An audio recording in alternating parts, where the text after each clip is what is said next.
thank everyone for this early start. And the floor has developed so that we can proceed as we typically do with opening statements. And I want to thank all of my colleagues for the last 2 days for making special arrangements, being brief and concise so that we could ensure we could get to the floor. Good morning. The committee meets today to receive testimony in the President's budget request for the Department of the Army for fiscal year 2025. Our witnesses today are Secretary of the Army Christine Wormuth and Chief of Staff of the Army General Randy George. I would note that this is General George's first posture hearing before the committee. Welcome, General. Thank you both for your service, and please convey this committee's appreciation to the men and women serving under your command. This is a challenging but important period for the Army. Even as the Army navigates the most difficult recruiting environment in half a century and the most dangerous global security environment since the Second World War, it is also undertaking a thorough service-wide modernization effort. It is critical that this effort is successful as the threats before the Army are significant.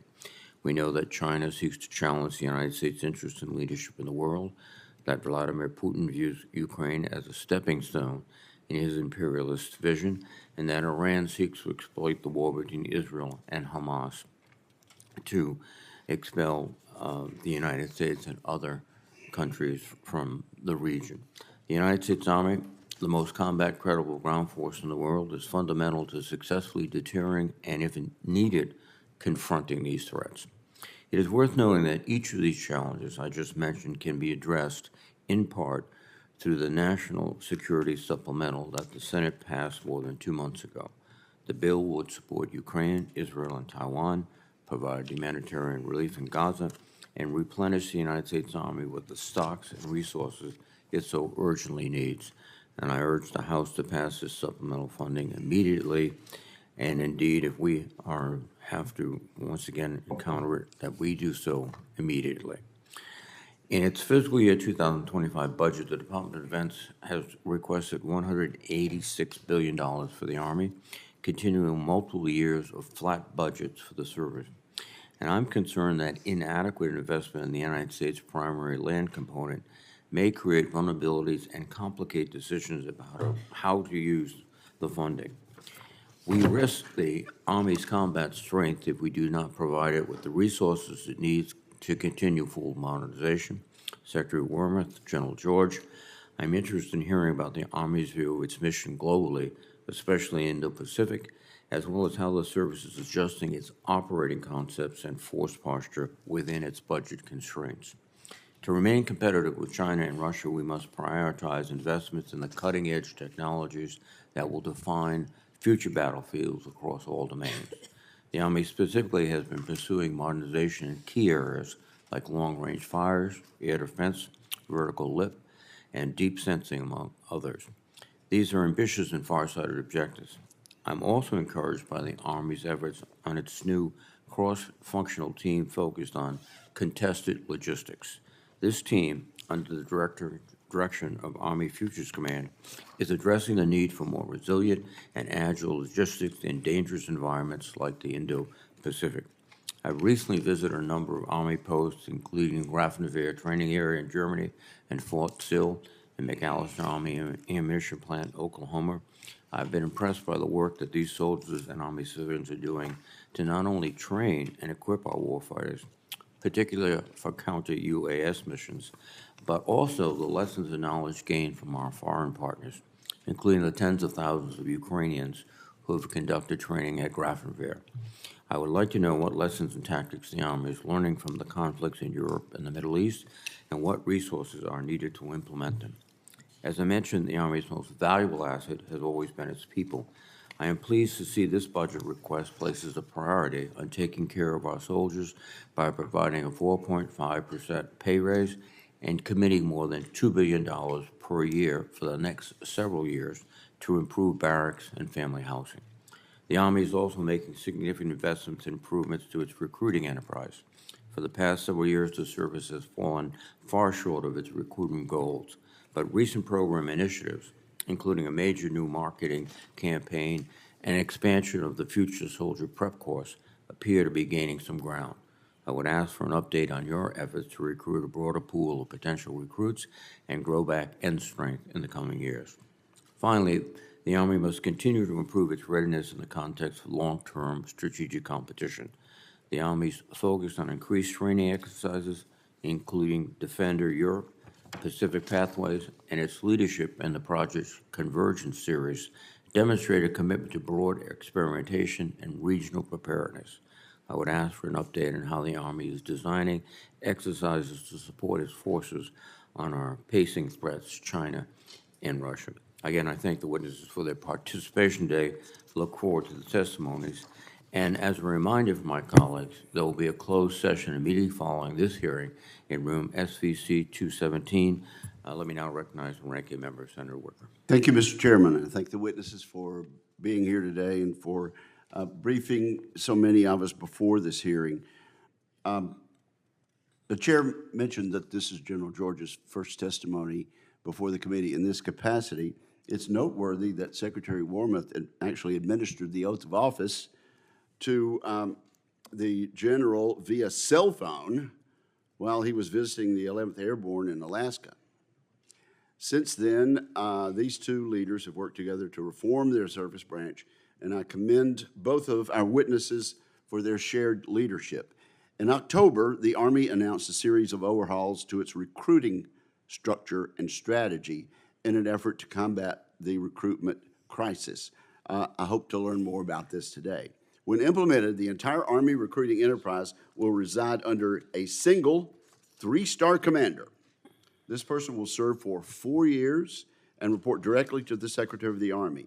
The service is now targeting prospective candidates in the college age range, embracing modern data collection methods and professionalizing the Army recruiter role. So I look forward to hearing an update from the Secretary about these reforms as well as current recruiting progress.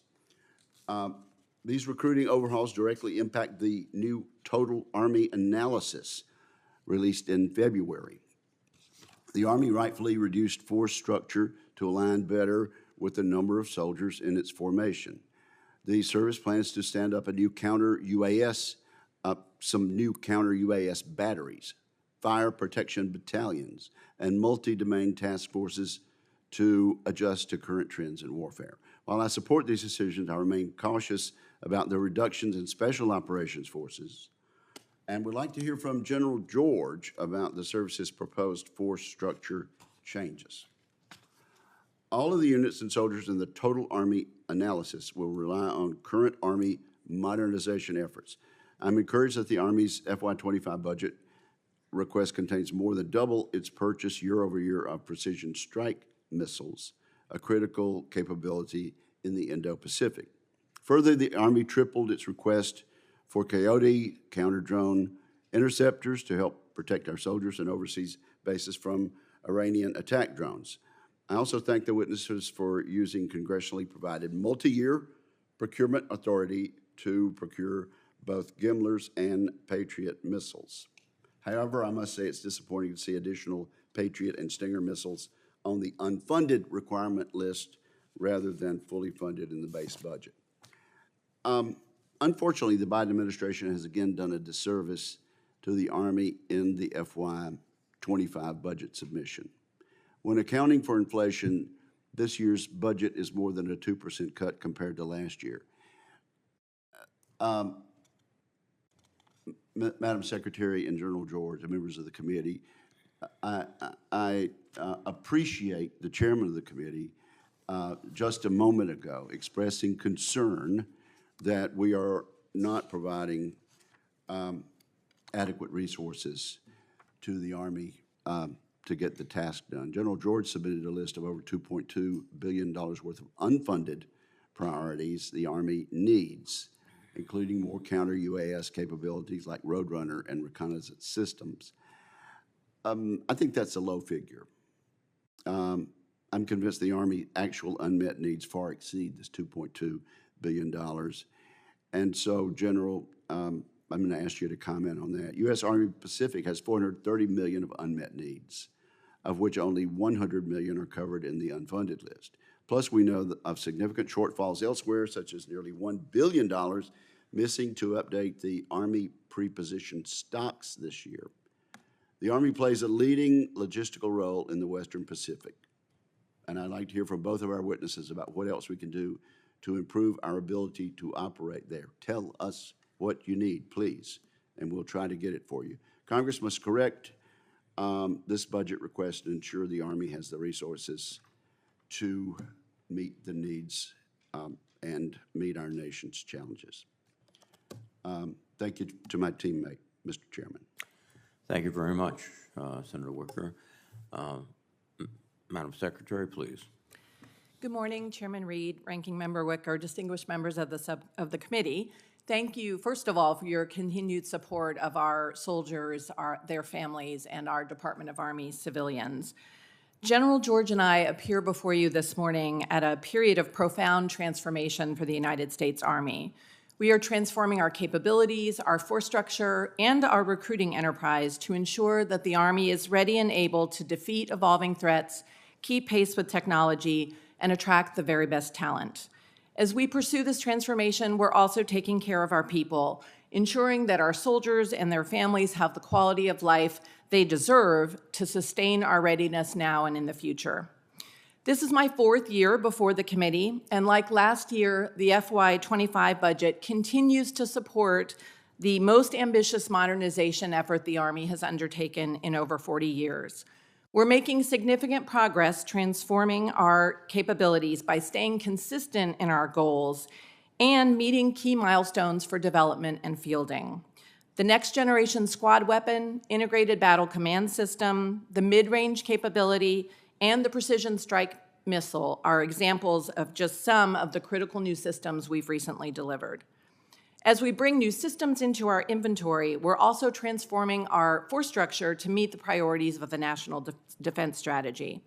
We're building out new formations, like our multi-domain task forces, to make sure that they're equipped with the capabilities we need to conduct large-scale combat operations against advanced military powers. And we're shrinking excess force structure so that the units we do have are manned and ready. While these force structure decisions will bring down authorized troop levels by about 24,000 spaces, our goal is to increase the Army's authorized end strength from 445,000 to 470,000 by FY 2029. To meet that goal, we are working around the clock to overcome our recruiting challenges. Building on successful initiatives like the Future Soldier Prep Course, we are fundamentally transforming our recruiting enterprise to better compete in the 21st century job market. Most significantly, we are redesigning our recruiting workforce by creating new permanent talent acquisition specialties for both enlisted soldiers and warrant officers. And actually, the assessment and selection of the first cohort of warrant officers is complete, and the first group will be going out into the field later this summer. But while we transform, we can't afford to lose sight of our soldiers and their families and what we need to do to take care of them. A key part of that responsibility is providing safe, high-quality housing and barracks. And over the next 5 years, as the chairman, I think, noted, the Army is going to invest an average of $2.1 billion annually in the construction, sustainment, restoration, and modernization of barracks for our soldiers. This investment will include barracks sustainment at 100% for the first time in years. We are also going to leverage the expertise of the Army Corps of Engineers to stabilize our project costs as much as possible, and we will be hiring civilian barracks managers so that our soldiers can focus on warfighting. Physically and emotionally healthy soldiers are more resilient, higher performing, and less likely to engage in harmful behaviors. To build resilient soldiers, we are expanding our health and holistic fitness programs to 71 active component brigades. We're investing in financial counseling to make sure that our soldiers and families know how to manage their money, and we're encouraging programs in our divisions to focus on soldier well-being. Our goal has been and remains building cohesive teams that are ready to fight and win. Throughout this transformation, which we absolutely have to do because, as you all know, it's a very dangerous world out there, we're continuing to provide combatant commands with what they need, trained and ready formations. This year's budget seeks $1.5 billion for activities tied to the Pacific Deterrence Initiative And we've asked for $460 million for Operation Pathways, the series of exercises we conduct in the Indo-Pacific to strengthen deterrence and also build regional interoperability with our partners and allies. In Europe, our troops are demonstrating our commitment to deterring Russian aggression. The Army is leading support to Ukraine. We've trained over 17,000 Ukrainian troops, and we provided, as you all know well, hundreds of vehicles, weapon systems, and millions of munitions. In the Middle East, our soldiers are mission-focused and standing ready to provide further support for Israel's defense and to enhance broader regional stability. The Chief and I strongly urge the passing of supplemental appropriations that will maintain this critical support to Ukraine, support partners in Asia and the Middle East, and invest in our own readiness, all while creating jobs for Americans all around the country. With your support, we will continue to take care of our people and sustain the transformation that will keep our Army the best in the world. I'm proud of all that our soldiers and Army civilians do and look forward to your questions this morning. Thank you very much, Madam Secretary. General George, please. Thanks, Chairman. Chairman Reed, Ranking Member Wicker, distinguished members of the committee, thank you for the opportunity today to talk about our Army. The world is more volatile today than I have seen it in my 36-year career, and there is clearer cooperation between adversaries than we've seen in a while. A spark in any region could have global impacts. Meanwhile, the character of war is changing rapidly, which we see from what is happening on battlefields in the Ukraine and in the Middle East. Our Army is as important to the joint force as it has ever been. We must deter war everywhere and be ready to respond anywhere.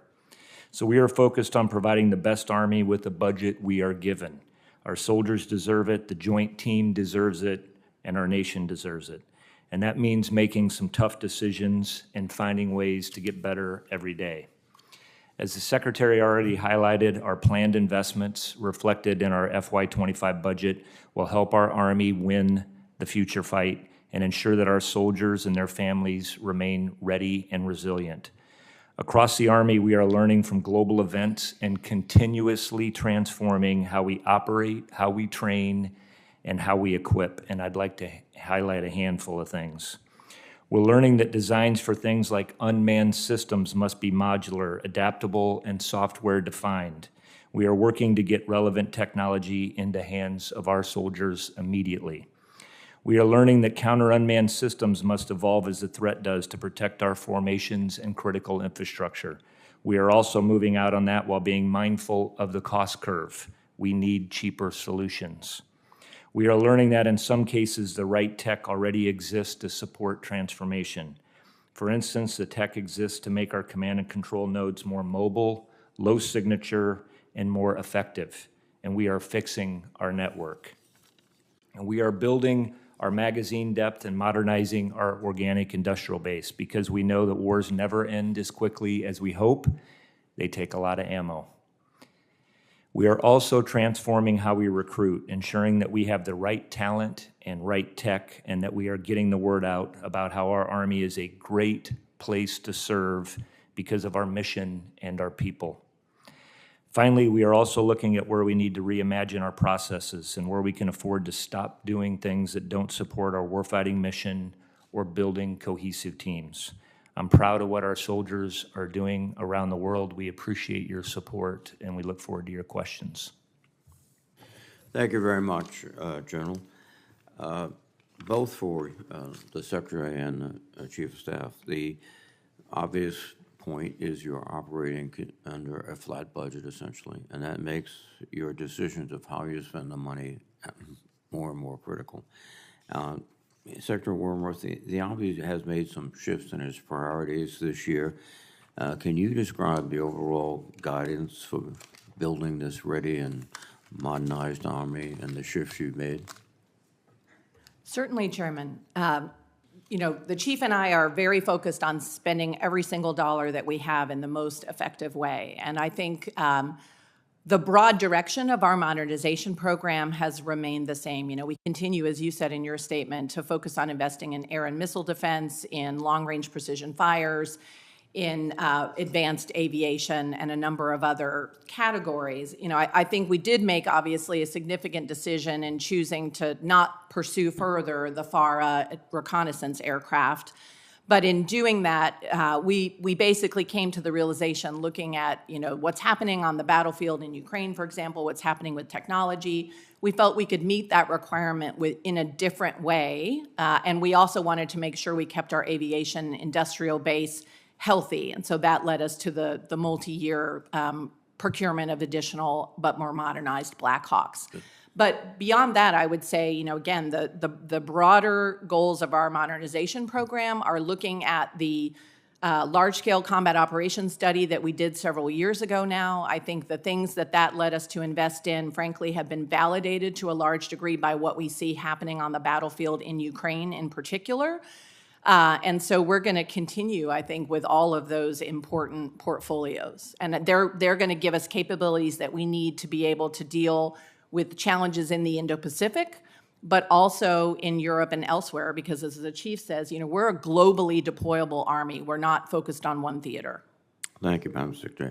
General George, again, in the context of this budget, in the context of the strategy that the Secretary has laid out, how are you maintaining ready combat formations, which is essential to the mission?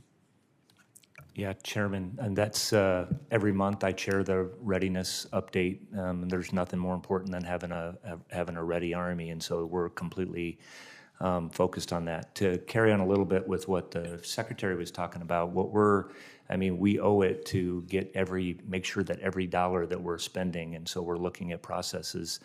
I'll give you a couple examples of, and I mentioned up front in my opening remarks about how we got to get after cheaper solutions.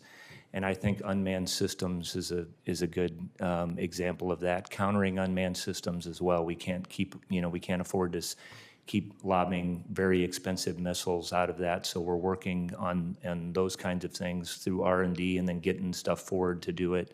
And then the battlefield is changing really quickly. So one of the things that we've been talking about is, I think that what will help us in that is having more flexible funding that would allow us to make some of those adjustments as rapidly as the battlefield is changing. Thank you. The issue of recruiting always comes up. Can you give us an update, Madam Secretary? I think we're making a little more progress. We are. We still have 6 months left to go in the fiscal year, so the chief and I don't want to be overconfident. But right now, we are on a very good pace, I think, to meet this year's recruiting goal, which is 55,000 new contracts plus 5,000 in the delayed entry program. So that's very good news. February and March were very good months. The chief and I actually just chaired yesterday a meeting with all of the senior leaders from our recruiting enterprise. You know, I think we continue to see very good success with the Future Soldier Prep course. Our advertising campaign, I don't know if you all saw some of the ads during the March Madness basketball tournament. We, as I said, we've selected our first cohort of new warrant officers. We are doing some things to leverage better data to give our recruiters stronger leads, and we're looking at how to break into the college market. So I think we're doing well. We've also, I would say, we're selecting our existing recruiters in a different way that's more attribute-focused, looking at sort of personalities.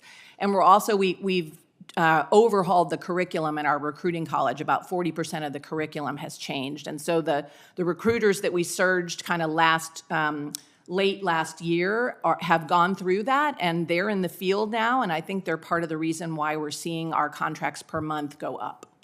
One area you just mentioned is focusing on college students. I've always felt that junior colleges are an excellent place to recruit. You have people who are mature, more so than in high school, and then, I hope, and then you have also people who have made a conscious decision not to go to a four-year school. Are you finding success there? Well, I would say, Chairman, we are absolutely looking at junior colleges, community colleges. You know, we're looking at kids maybe who did a couple years of college but then dropped out for whatever reason. I would say candidly, Chairman, we're still in the early days. Actually, Chief and I just talked about this yesterday. We really need to do some more market research on that some college market. We just haven't been focused on that market for so long, so we really need to dig into that more, and we're actually going to engage a private sector company to help us with that. Thank you very much. Senator Wicker, please.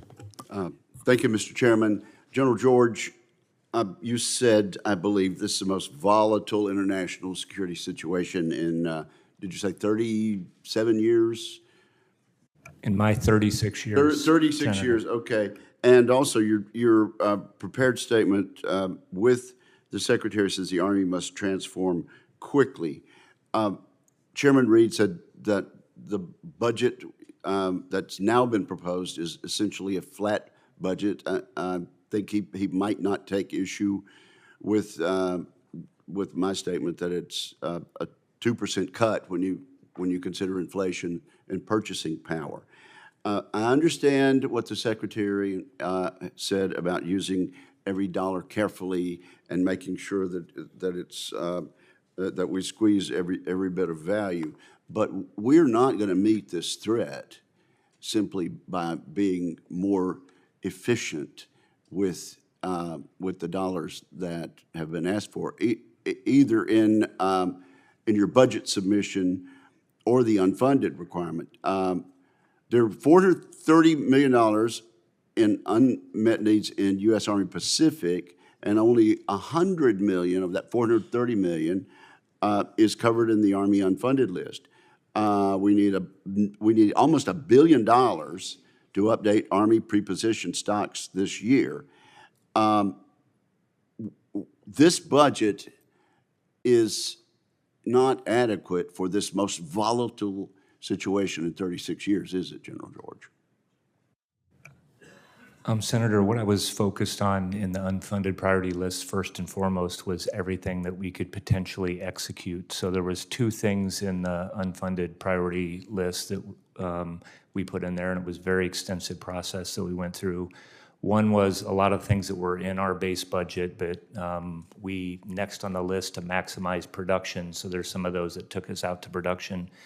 And then the other example is facts of life changes. What happened on October 7th? And Okay, what well, we needed you know, we only have just a brief moment, but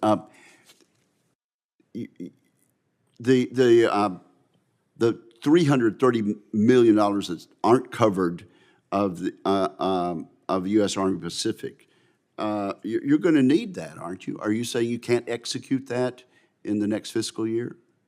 I know what was included on there was specific to U.S. Army Pacific with some additional campaigning that we're doing. But there's a $430 million in unmet needs, and only $100 million are covered in the Army unfunded list. You could use that entire $430 million in this next fiscal year, could you not? Senator, I'd have to go back and look. I don't know what the other additional funding that you're specifically referring to. Let me just say, I do appreciate the fact that we have to be efficient. We've got to get the absolute value out of every single taxpayer dollar that we entrust with you. But we're going to need, if we're going to keep the peace and have peace through strength, which has always worked, that we're going to have to make sure that you tell us what you need. Let me ask you this, General George. The Secretary mentioned the things that we're doing to help the effort of our friends in Ukraine. What lessons are we learning that we can use later on should we be asked in another theater to go into combat? Senator, I could go on for a long time. I'd love to come over and talk to you about lessons. We have a big formation that's over there we'll use to do this, and I'll give you some really quick examples. We're learning the effectiveness of ground-based long-range fires. We're learning that UAS, unmanned systems, and countering unmanned systems is rapidly evolving. We're learning that the EW landscape is changing everywhere between 3 weeks and 3 months. And so that we need to be more flexible in our approach, and this is why we're EW being, electronic warfare. So the battlefield is changing really, really rapidly. We're learning about the how well additive manufacturing is going to work and can help us reduce our footprint. We're learning that you can be seen anywhere on the battlefield, and you're going to have to become more mobile, lower signature. That's why we're focused on our network, because if you can be seen, you can be killed. And we're doing all of those things and training all of those things, and we're taking those lessons, and they're not lessons learned until we've actually changed how we trained, change how we operate, change how we equip, and then change how we buy things. General, there's no way to learn that other than actually watching actual combat. Is that correct? I think we're watching a lot of that unfold, and we've got a lot of combat experience inside of our formation. We're doing that without any of our guys and gals having to actually be in combat. We're doing that, watching someone else use our assets. Exactly. Thank you, sir. Thank you, Mr. Chairman. Thank you, Senator Wicker. Senator Shaheen, please. Good morning. Thank you, Secretary Wormuth and General George, both for being here and for your service to the country. Secretary Wormuth, I'm sure you probably won't be surprised to know that I'm still focused on night vision devices. This is the second year in a row in which the budget has included very little for procurement of night vision devices, and it makes it hard for me to understand what the Army's plans are for the future. The budget for 25 suggests that the Army plans to buy both L3 Harris's EMVGBs and Microsoft's IVAS systems, but it doesn't really justify how it's going to sustain both. Can you give us some more detail on what you're planning? Yes, Senator Shaheen. As you know, we are planning to buy both capabilities. And I think, we don't see it as an either or. They each bring some different things to the table. And if I'm not mistaken, I think there's more in the budget this year for the enhanced night vision goggles than last year's budget. I think we have money in there for about 2,300 additional sets of goggles. We also have money in the budget for 3,000 of the 1.2 version IVAS, hologram headsets. As you know very well, because you and I have talked about this over a number of hearings, we're continuing to work with Microsoft on that program. We have some additional testing coming up this year. We're going to be doing a lot of testing on the 1.2 version. We did, the last test that we ran looking at IVAS was much more successful. The soldier feedback we got was much better. The form factor for the headset was more comfortable. They weren't having as much neck strain, and I think the resolution on for the vision piece was better. So we are planning to continue with both programs, but of course we're going to look and see what the results are for the 1.2 version later this year, before we decide further on the IVAS. And according to the budget justification materials, the IVAS system heads-up display is designed to work within their network to provide situational awareness and synthetic training environment capabilities. I'm quoting, so hopefully I'm going to get that correct. Are all Army situational awareness devices interoperable with the IVAS network? Do we know that yet? What that means really, and it's been a little while since I've actually worn IVAS, but one of the things that's unique about IVAS is that it allows our soldiers to have sort of a virtual training environment so that they can plan, tactical missions, for example, wearing the headsets, and also to use that for training. That's not a capability that we have right now on any of our other systems. So that's why it's a bit of a pathfinder in wearable technology for us, and one of the reasons why we're interested in it. Well, I certainly look forward to seeing more of what the experiment and the record shows that IVAS can do. General George, in your opening comments, you talked about wanting more flexibility for budget. What specifically? I know we've allowed the multi-year procurement, but are there other things that you're suggesting that you need in order to better manage the funding that you have? Senator, yeah, first, the multi-years for 155, Gimler, PAC-3 have been extremely helpful to us. On the, there's three areas, and I kind of mentioned these briefly with Senator Wicker, but how we're changing in unmanned aerial systems or unmanned systems overall, and then countering those, and EW, the battlefield is changing in weeks and months. And so the point is for systems, and I'll give you an example. When October 7th happened, Hamas attacked Israel, situation changed in the Middle East, and we needed to do additional things with counter-UAS. We did not have the flexibility because of a continuing resolution to move money, make adjustments, go from R&D to procurement for certain systems.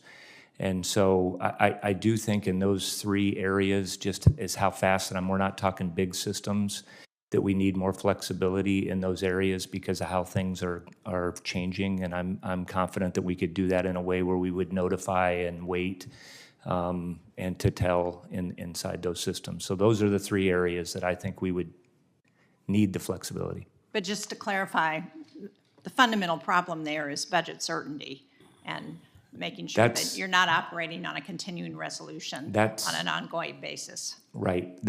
We could not make adjustments, and we couldn't up our production level for Coyote, for example, and had to go through things. But I do think in those three areas that we do need some flexibility for counter UAS systems. We're in R&D and have the ability to procure some of those.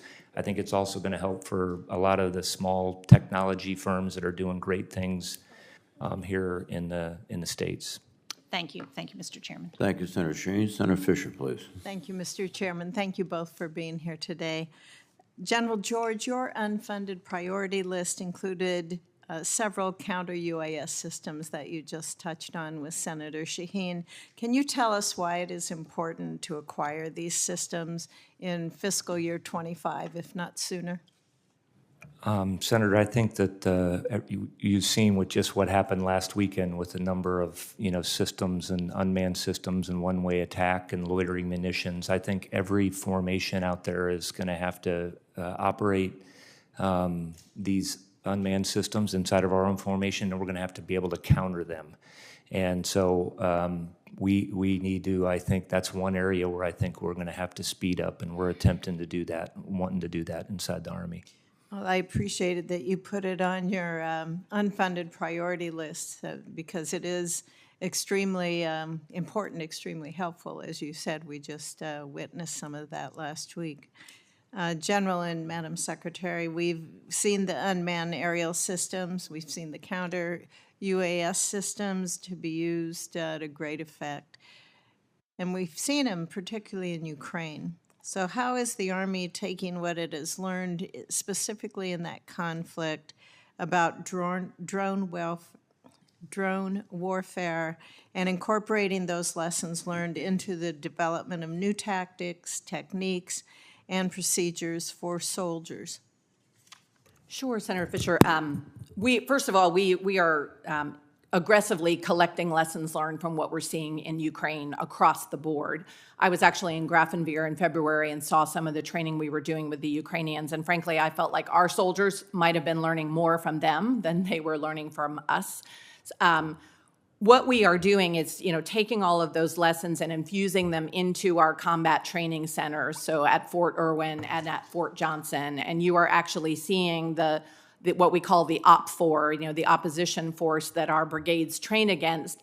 They are attacking our brigades that are in the box with drones and with drone swarms. So we are already, testing our brigades against the kinds of things that we're seeing in Ukraine, and that is causing them to adjust their tactics, techniques, and procedures. As the chief said, they're having to move their command posts, more frequently. They're having to camouflage them. We're having to find ways to reduce the footprint, both physical and sort of signature.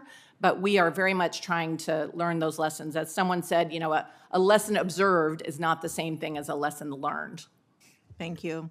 Also, all of the data that we're seeing indicates that military recruiting remains a challenge. You also touched on that in your openings.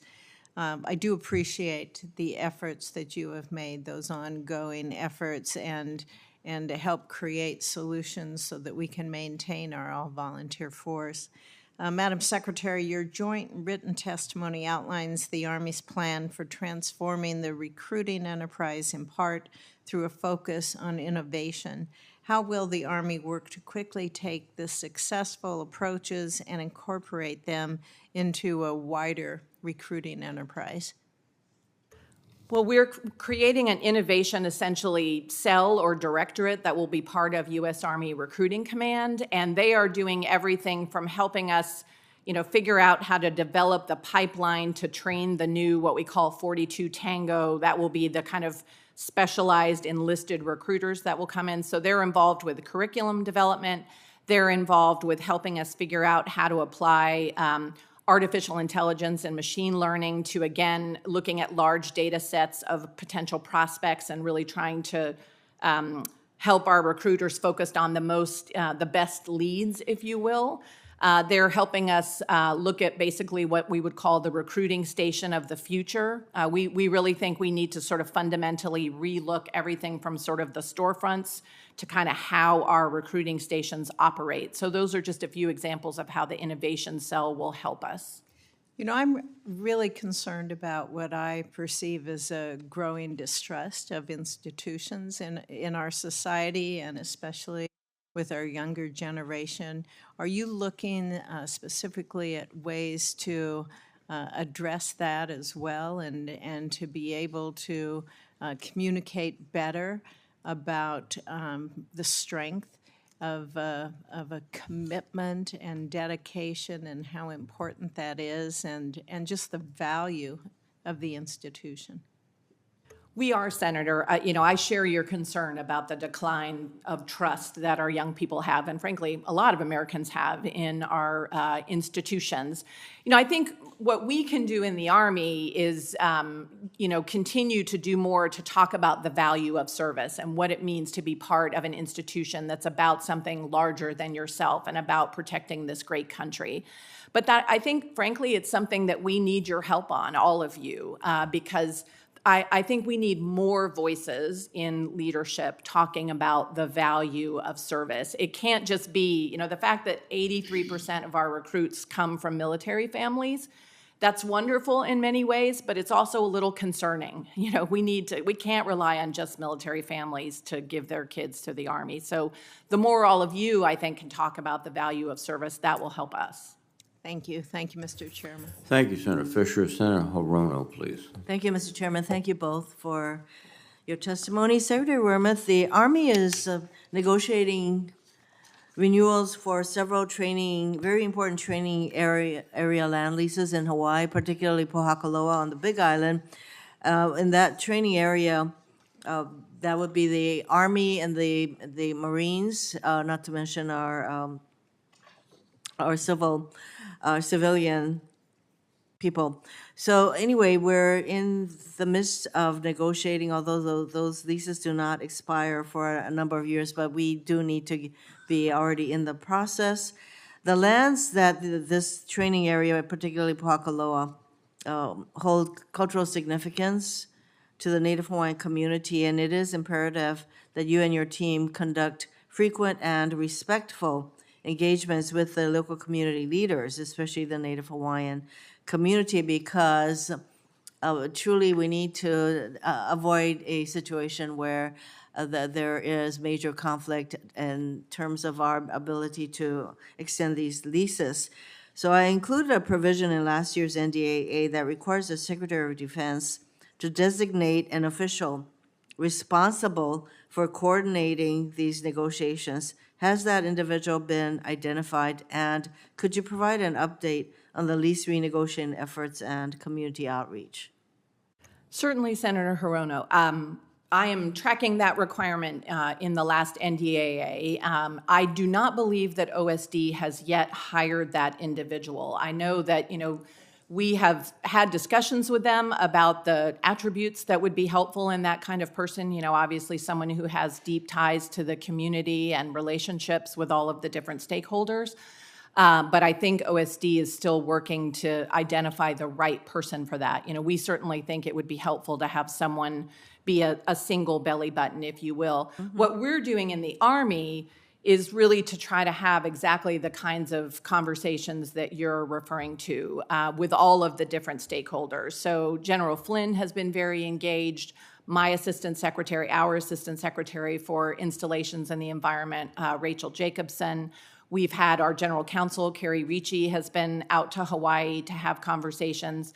And, you know, as you said, the leases don't expire until 2029, but we need to be having discussions about what the options are. And I think there are discussions informally with the Department of Land and Natural Resources, for example. So we're trying to continue to stay focused on that.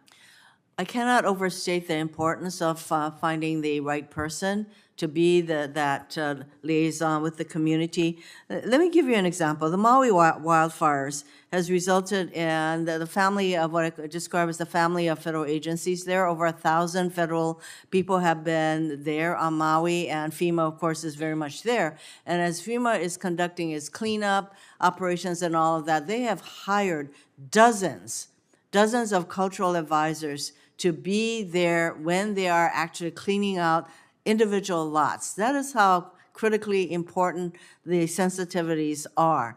And I would say that if we do not renegotiate these leases successfully, that is going to have a major impact on the continuing presence of the military in Hawaii and therefore our national security. So we've talked a lot about recruiting, and all of the services are having recruiting challenges, except possibly the Air Force. So some of the new things that you are doing, is this something that is being shared with the other services? Because they're all facing recruiting challenges. Yes, I'm proud to say the Army is leading the way in this space, and our sister services are taking, you know, a page from our playbook. So I believe the Navy, for example, has started their own version of the Future Soldier Prep Course.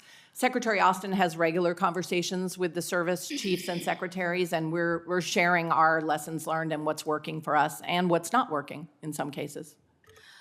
Well, when you noted that we can't continue to rely on the recruits coming from military families, over 80%, and that the value of service needs to be something that all of us talk about and express our support for. Civic education is, I would say, very much a part of all of this. And as you are recruiting, I assume that you're recruiting from a diverse population. So frankly, diversity, equality, inclusion, those are important aspects of what I consider to be the military's approach to how you are going to successfully recruit, even as we are facing challenges to exposing our military people to DEI. So I am among those who very much support the DoD's efforts to expand to populations who are underrepresented, I would say. One more thing, I focus very much on the need for our repairing our, frankly, crumbling infrastructure in the military. And the Indo-Pacific region, U.S. Army Pacific, estimates the total cost of repair of all of their facilities runs in the billions. And while I'm encouraged to see the Army's overall budget for military construction has increased by $1 billion this year, there's still obviously a lot more work we have to do. So, what is the Army's long-term plan to replace and repair our crumbling infrastructure in Hawaii and the Indo-Pacific? Very briefly, Senator, we have $200 billion a year in this year's budget request for infrastructure, specifically in Hawaii. As you noted, that is a down payment, I would say. And the Army has an enormous inventory of infrastructure worldwide. And so we don't have the resources to tackle everything everywhere all at once. And we use our facilities investment planning process every year to try to help us prioritize. And that's a 15-year plan. But we do have a focus on infrastructure in Hawaii. Well, one of the things I noticed Thank you, is... Senator Romo. Oh, I'm sorry. I will send some questions for the record. Thank you very much, Senator Moreno. Senator Ernst, please. Thank you, Mr. Chair, and thank you, General George and Secretary Wormuth, for being here today. And I do appreciate your leadership and your dedication to maintaining the readiness of our great United States Army. We know we're in a very tough security environment, so thank you both for being here. General George, I will start with you, and it's going right back to Iowa. As you know, the Iowa Army Ammunition Plant means a lot to our Iowans, and we are proud of the men and women who serve there daily. They continue to indirectly support our efforts alongside those of our allies and partners all around the globe, including Ukraine and Israel. And as we recently discussed, the Army introduced a significant modernization plan to the facility in Middletown, Iowa. How confident are you that these initiatives will adequately meet the Army's and our future needs and serve as a foundational step in enhancing our domestic industrial base from Iowa? Senator, I think if there's a silver lining in all the what's been happening in the world, it's that we've realized that we needed to improve our organic industrial base, and we're moving out on that. I have been to the Iowa ammunition plant. It's planned to invest $280 million to modernize. It's a good example of what we need to do. And I was recently down in Radford, the same thing. You can modernize, have the same workforce, but you can greatly expand your production, which is what we need to be able to do. We're really proud of our OIB workforce. Everywhere we go, they're just so patriotic. And those communities are so patriotic, and we need them. Absolutely. And it's for those that might be watching or catching this later on, the Iowa Army Ammunition Plant produces the 155 munitions that are so talked about through the news today. General George, I'd like to focus on commercial technology as well. So we just recently saw the cancellation of the FARA program, our Future Attack Reconnaissance Aircraft. And that came as a big surprise to a lot of folks. But the lessons that we are learning in Ukraine are really demonstrating the significance of embracing a much lighter, more agile, and cost-effective aerial reconnaissance solution. And again, for perspective, what we're seeing in Ukraine with smaller unmanned drones, it makes sense. And this is one of those times that I know we have spent a couple $2 billion on this program, but I'd rather see it stop right there if it's not going to meet the needs of tomorrow. So, General George, can you describe innovative ways the Army partners with the commercial sector to field and leverage commercial technology that will work for us tomorrow? Senator, there's a lot of examples, and I think what we're seeing in the world today is that there's a lot of areas where commercial tech is outpacing what we're doing in the military. You look at unmanned systems and Amazon, Home Depot, people that are building these things. The network is another example and of how we can do with transport and satellites. So we're trying to embrace all of that. I think the biggest changes that we're doing are with our network, what we're doing to reduce the systems that we have, make sure that we're more mobile, more low signature, and we're doing that with a lot of commercial off-the-shelf capabilities, because you can now have a tablet with apps and software. It's also cheaper than to update that. Unmanned systems is another one that we're doing, and I think we're getting to the point, because other people are out there, you can also 3D print.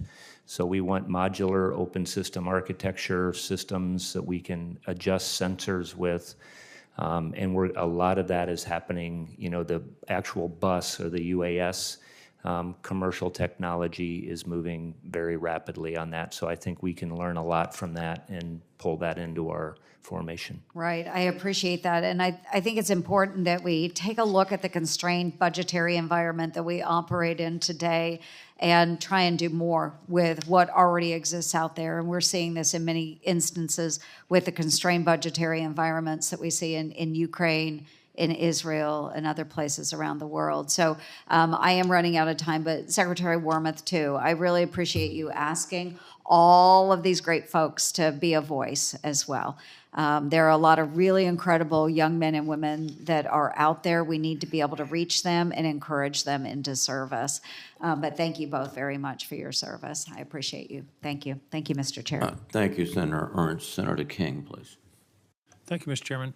I'd like to start with 3 data points. $10,000, $4.3 million, and $12. $10,000 is the high-end estimate of the cost of the drones that Iran and the Houthis are using. $4.3 million is the cost of one SM-6 missile, $4 million for the Patriot. $12 is the cost of a directed energy shot that can take down one of these drones. And yet, the entire Defense Department has cut its directed energy budget in this budget. The Army has cut its directed energy budget in this budget. Every agency and department of the Department of Defense has cut its directed energy budget in this budget. What in the hell are you people thinking? Senator King, as we talked about, we are pursuing directed energy. Why is the budget cut? I will have to look at the specifics of whether we've made cuts. I know, we've shifted money from RDT&E into procurement because in many cases, a lot of our systems are coming online now. And so this year's budget doesn't show as much in RDT&E. But our 4 prototypes for our directed energy M-SHORAD system are out in CENTCOM right now. General Kurilla is testing them in that environment for exactly the reasons that you allude to. They have a lot of promise in terms of being much more cost-effective. We're shooting down $10,000 drones with $4 million missiles. They can drain our bank account on that ratio in not too long. The same thing with in Israel. I mean, the 3 of the conflicts we're observing right now or indirectly engaged in, Ukraine, Iran, and the Houthis, are all about air defense. And yet, I just can't understand the Defense Department not having its hair on fire about directed energy. And since 2023, the directed energy budget has declined department-wide. And I appreciate that you are testing some of these units, but this ought to be one of the highest, most urgent priorities, both in terms of cost, but also in terms of effectiveness. General, would you be able to effectively use directed energy if it were available to take down some of these aerial attack vehicles? I think what we're looking at, Senator, is a lot of different options to include high-powered microwave, lasers. I mean, we're looking, it's going to be a layered defense of what we're doing. As the Secretary mentioned, we've put the prototypes that we have. We're sending everything that we have available over to the Middle East and testing it in those kind of environments. And we're still working through, I will tell you, some of this stuff on the directed energy. There's a naval facility called Helios, and that's being tested off of San Diego instead of in the Red Sea. I just don't understand why this isn't a higher priority. And budgets are policy. And if the budget for directed energy in the department has gone down substantially over the last 4 or 5 years, that's an indication of a policy that I just don't understand. Let me move on to a couple of other topics, more specific. I hope that you will continue research on the effects of blasts on your people. We had a tragedy in Lewiston, Maine last year, and it turns out that the fellow was a munitions test instructor. He experienced blast after blast after blast. Analysis of his brain indicates that it was severely damaged. So please attend to that risk because it is now clearly contributing to the tragedy that we had, but also suicide and long-term damage to our soldiers. Senator, I'd say a couple things on that. One, starting this June, we will be doing a cognitive assessment on every new soldier coming into basic training so that we So you have a baseline. To set a baseline, exactly, to what, to where they are before they start getting exposed as they go do training. High school football teams have been doing that for years, by the way. It's nice that we're now Well, we're going to start doing it this June, again, every single new soldier. We are also looking at what additional personal protective equipment we can provide to our folks, especially instructors and others who are routinely exposed to blast pressure. We are also looking into wearable gauges that would allow us to continuously track what soldiers are being exposed to. The challenge we've had to date is we haven't been able to find sufficiently ruggedized gauges, so we need to do some more work on that, but If the gauges can't stand the blast, what does that say about the soldier's brain? Well, it's more that the gauges, as I understand it, didn't do very well in sort of field environments. But I know Special Operations Command has some wearable gauges on their UPL list, and I think we'll be looking at sort of what they're hoping to invest in. But we are very attentive to the brain-induced injury issues. I'm very delighted to hear that. Thank you very much, and keep up that emphasis. Thank you, Mr. Chairman. Thank you, Senator King. Senator Tuberville, please. Thank you very much, Mr. Chairman. Thanks for both of you for your service. I'm worried more about our people. I came from a team-oriented background, and we're going to have the weapons. We're borrowing $80,000 a second right now to pay for all those weapons, so I don't know what our kids are going to have to do in the future, but we need to protect us, our country, and our allies. But I'm very concerned about the people that are within our military. I've had a chance to go to bases all over, in country and out of country, all over the world. And I try to ask for a kind of a group session with officers and non-commissioned officers and talk to them. A lot of good things, a lot of things that are not so good.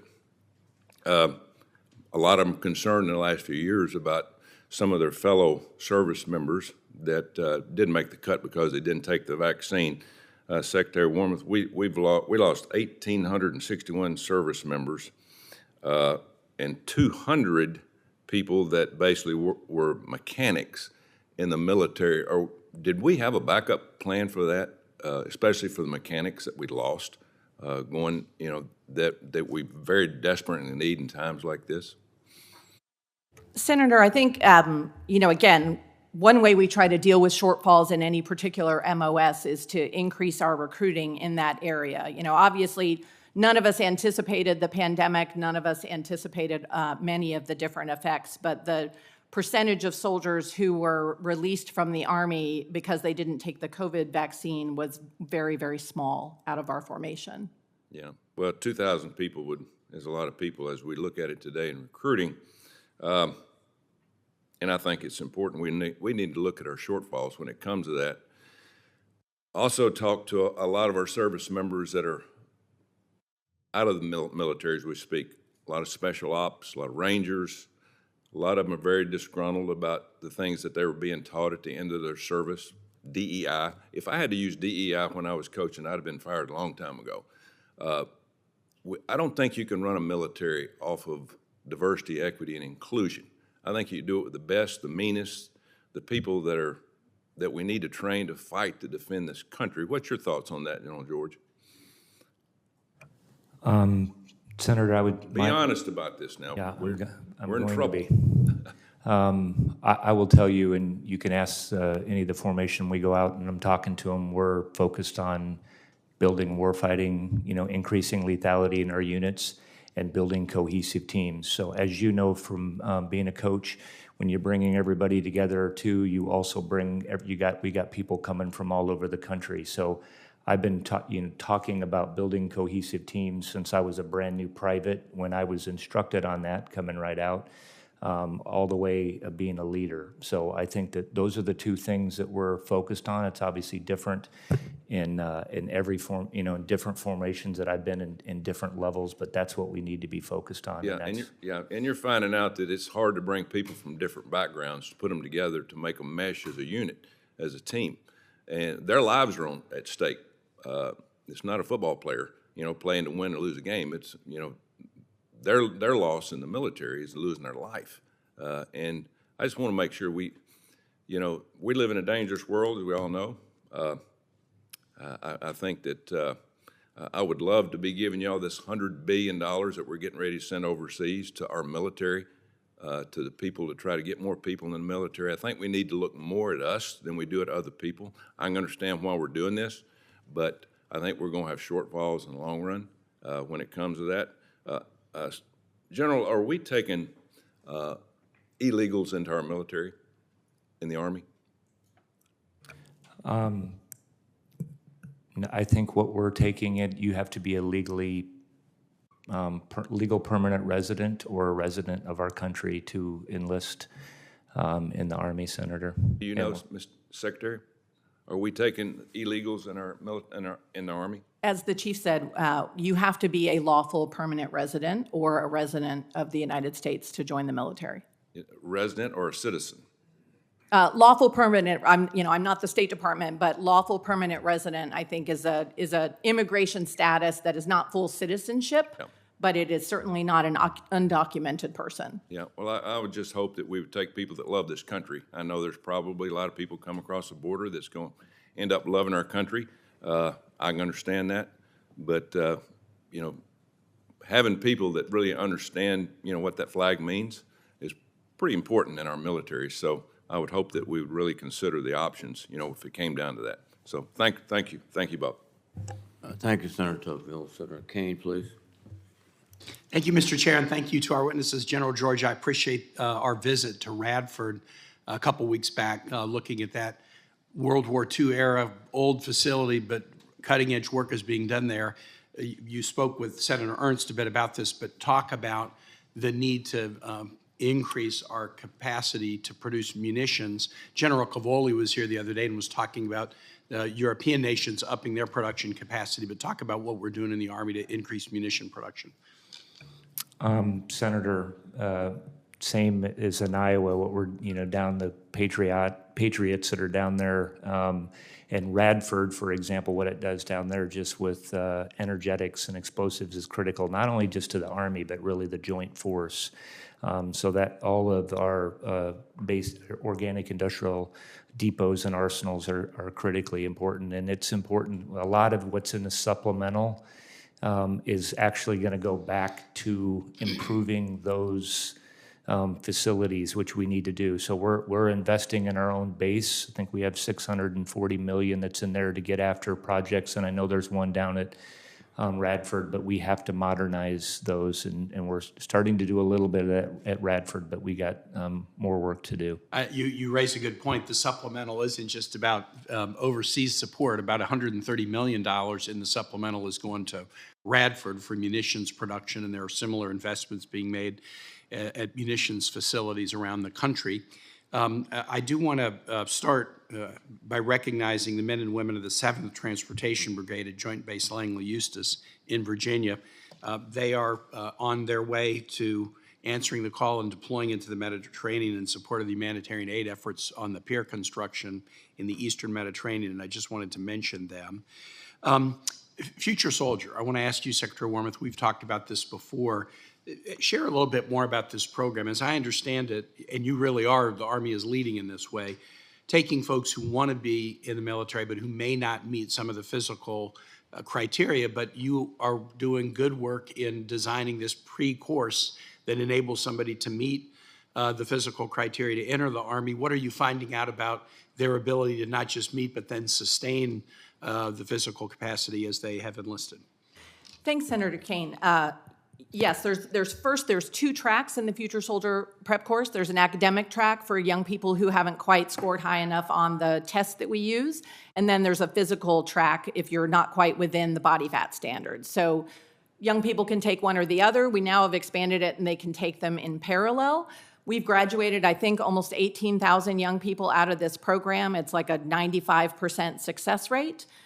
They often are going into basic training and taking on sort of leadership roles in basic training. So it's been very, very successful so far. And we are doing a longitudinal study to follow graduates from the prep course, as they go to their first duty station and have their first set of assignments to see how they perform. But right now, it's been a very good program at both Fort Jackson and Fort Moore. Excellent. We had a hearing about a year ago sticking on the recruiting, and the Army had done a really good survey of reasons people will join or not. And one of the things that surprised me was the sort of top listed reason why someone might not join the military is the fear of falling behind their peers. There's sort of an attitude of, okay, I'm an 18-year-old, I've got some friends maybe going off to college or others that may be starting careers.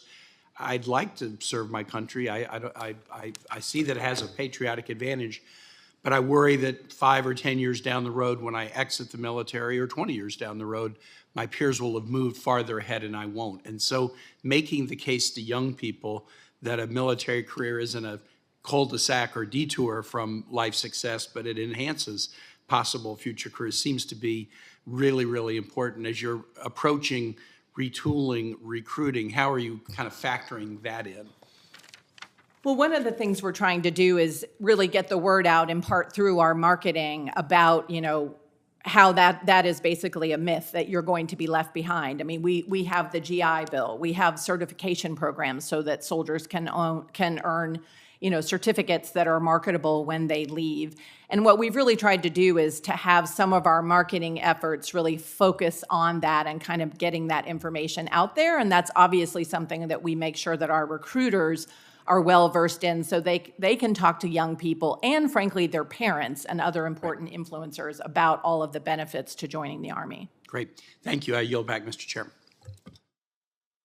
Thank you very much, Senator Kane. Senator Rounds, please. Thank you, Mr. Chairman. Secretary Wormuth, General George, thank you for being with us today. We appreciate your service to our country. Secretary Wormuth, the Army will play a pivotal role in the Western Pacific as the department lead for the contested logistics problem set. Congress has been providing bipartisan support and funding for Project Pele, micronuclear reactor. Does the Army have any plans to transition the Pele technology and regulatory approach for either operational or installation energy resiliency solutions? Well, we certainly are very focused on energy and resilience at our installations and being able to operate in a more resilient manner. We are interested, I think, in the potential of micronuclear reactors, and I'm familiar with the Project Pele project. I think, we are looking at, and I think we'll soon be entering into some discussions, some informational discussions with industry to learn more about what might be possible, because certainly to the extent that we're able to have a reliable source of energy, if we have, if the electric grid in many of our communities goes down for some reason, it certainly would be appealing to have something that's dependable and reliable. So we're interested in exploring that, but I would say we're still in the early stages. Thank you. General George, can you describe for the committee how the FY25 budget request takes into consideration the Army's lead role in addressing the contested logistics problem for the department and the Joint Forces sustainment needs? I'm thinking particularly with regard to the year 2027.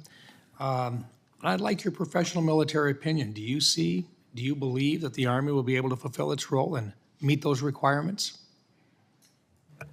Senator, I do. Obviously, this is something that we're working on very diligently. We just stood up a watercraft company, for example, over in Japan. Throughout this next TAA, Total Army Analysis, we're looking at 2 additional.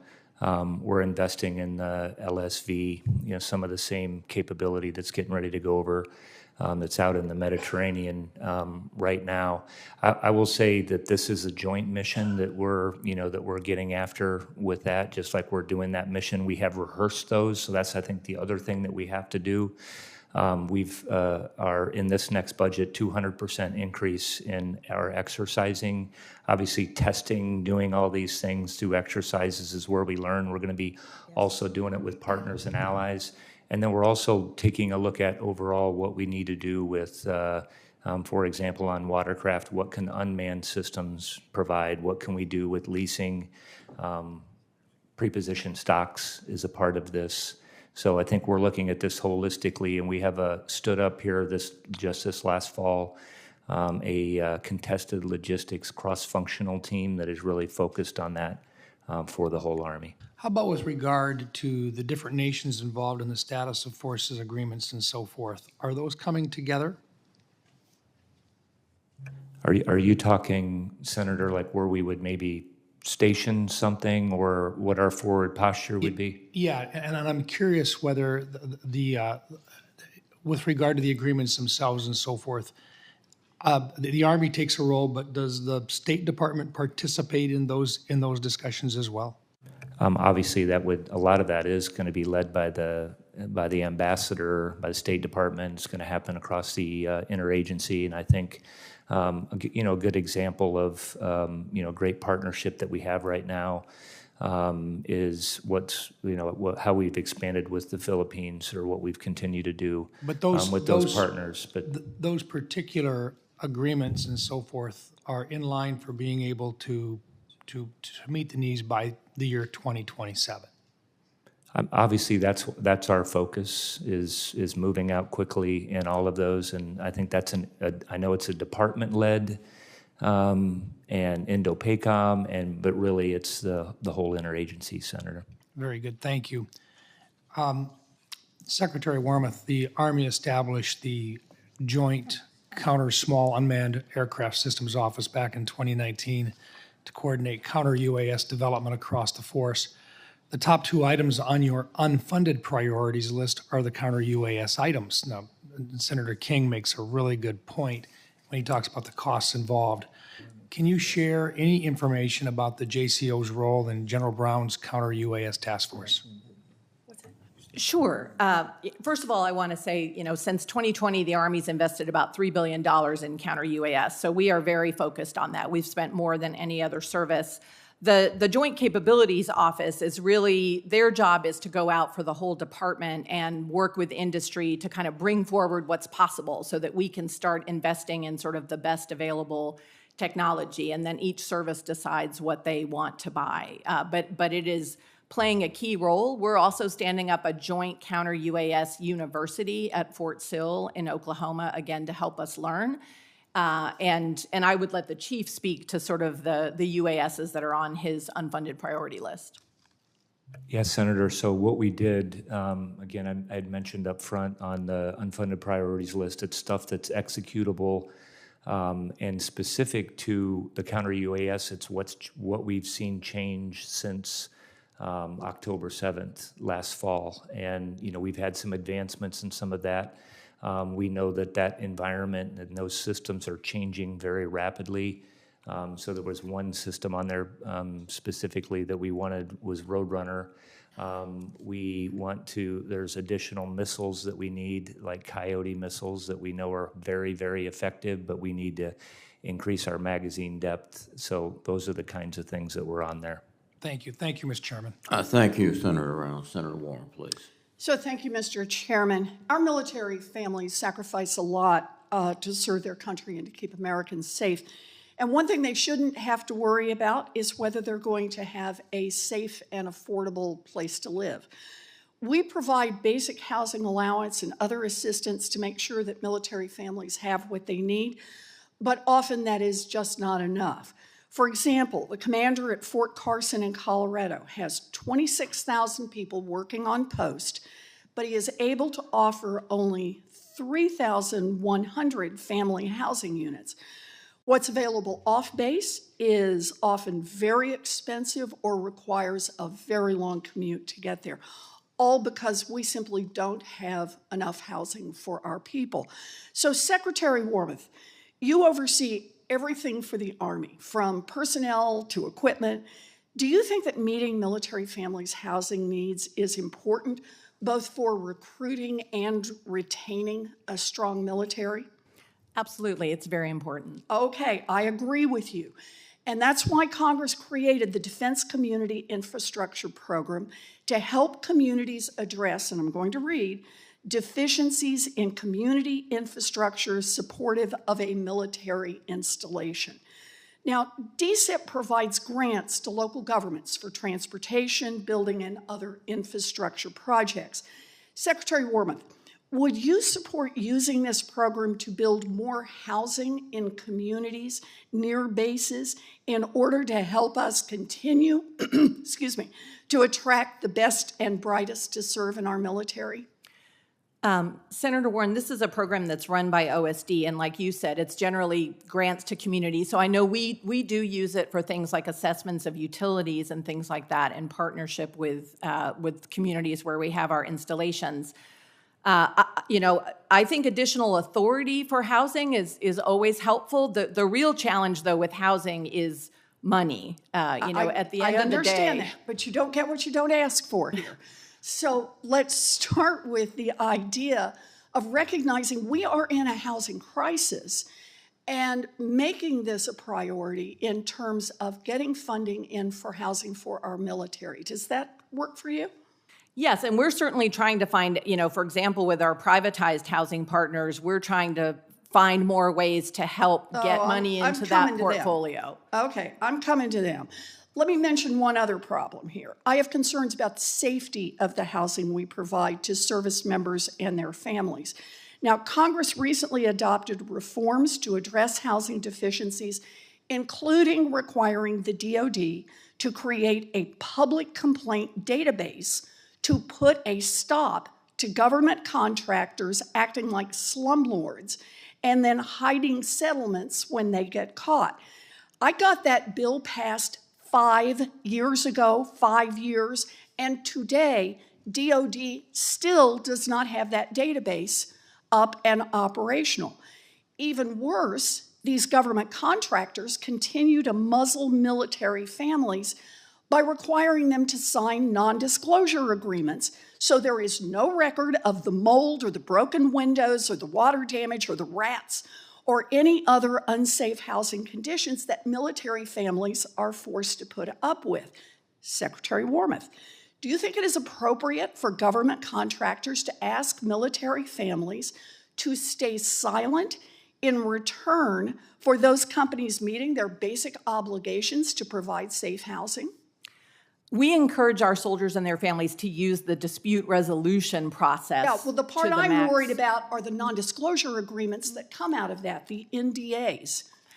What I would say about that, Senator, is I think, we appreciate the provision that you put in that basically requires that their soldiers have 10 days before they're even asked to sign an NDA. And what we do is offer a lawyer that the Army will pay for to advise our soldiers and family members of their rights before they contemplate signing an NDA. I appreciate that that's better than it used to be, but it's not as good as it ought to be. Last year's NDAA put in restrictions on the use of non-disclosure agreements. I just think we're going to have to set a much brighter line. No landlord should be able to make military families sign NDAs in exchange for providing basic housing, period. No NDAs on that. Before I close, I want to say one other thing, and I'll just say it quickly, and that's to you, General George. There is a significant disconnect between Army rhetoric and action. When you were confirmed, you told this committee, quote, "I will make every effort to honor our commitment by providing quality barracks to our soldiers." Sounded great. But on your unfunded priorities list, the list of things that you were not willing to fight for funding in your basic budget, right near the bottom of your unfunded priorities list is money to repair the barracks in Fort Devens, Massachusetts.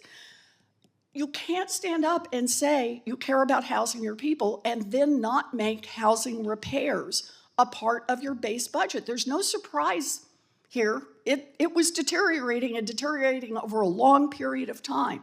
So I want to work with the Army on this. I know I'm over time, but we got to stop playing games on this and follow through. We have to deliver better housing for our people. Thank you. Thank you, Mr. Chairman. Thank you, Senator Warren. Senator Budd, please. Thank you, Mr. Chairman, and again, thank you both for being here.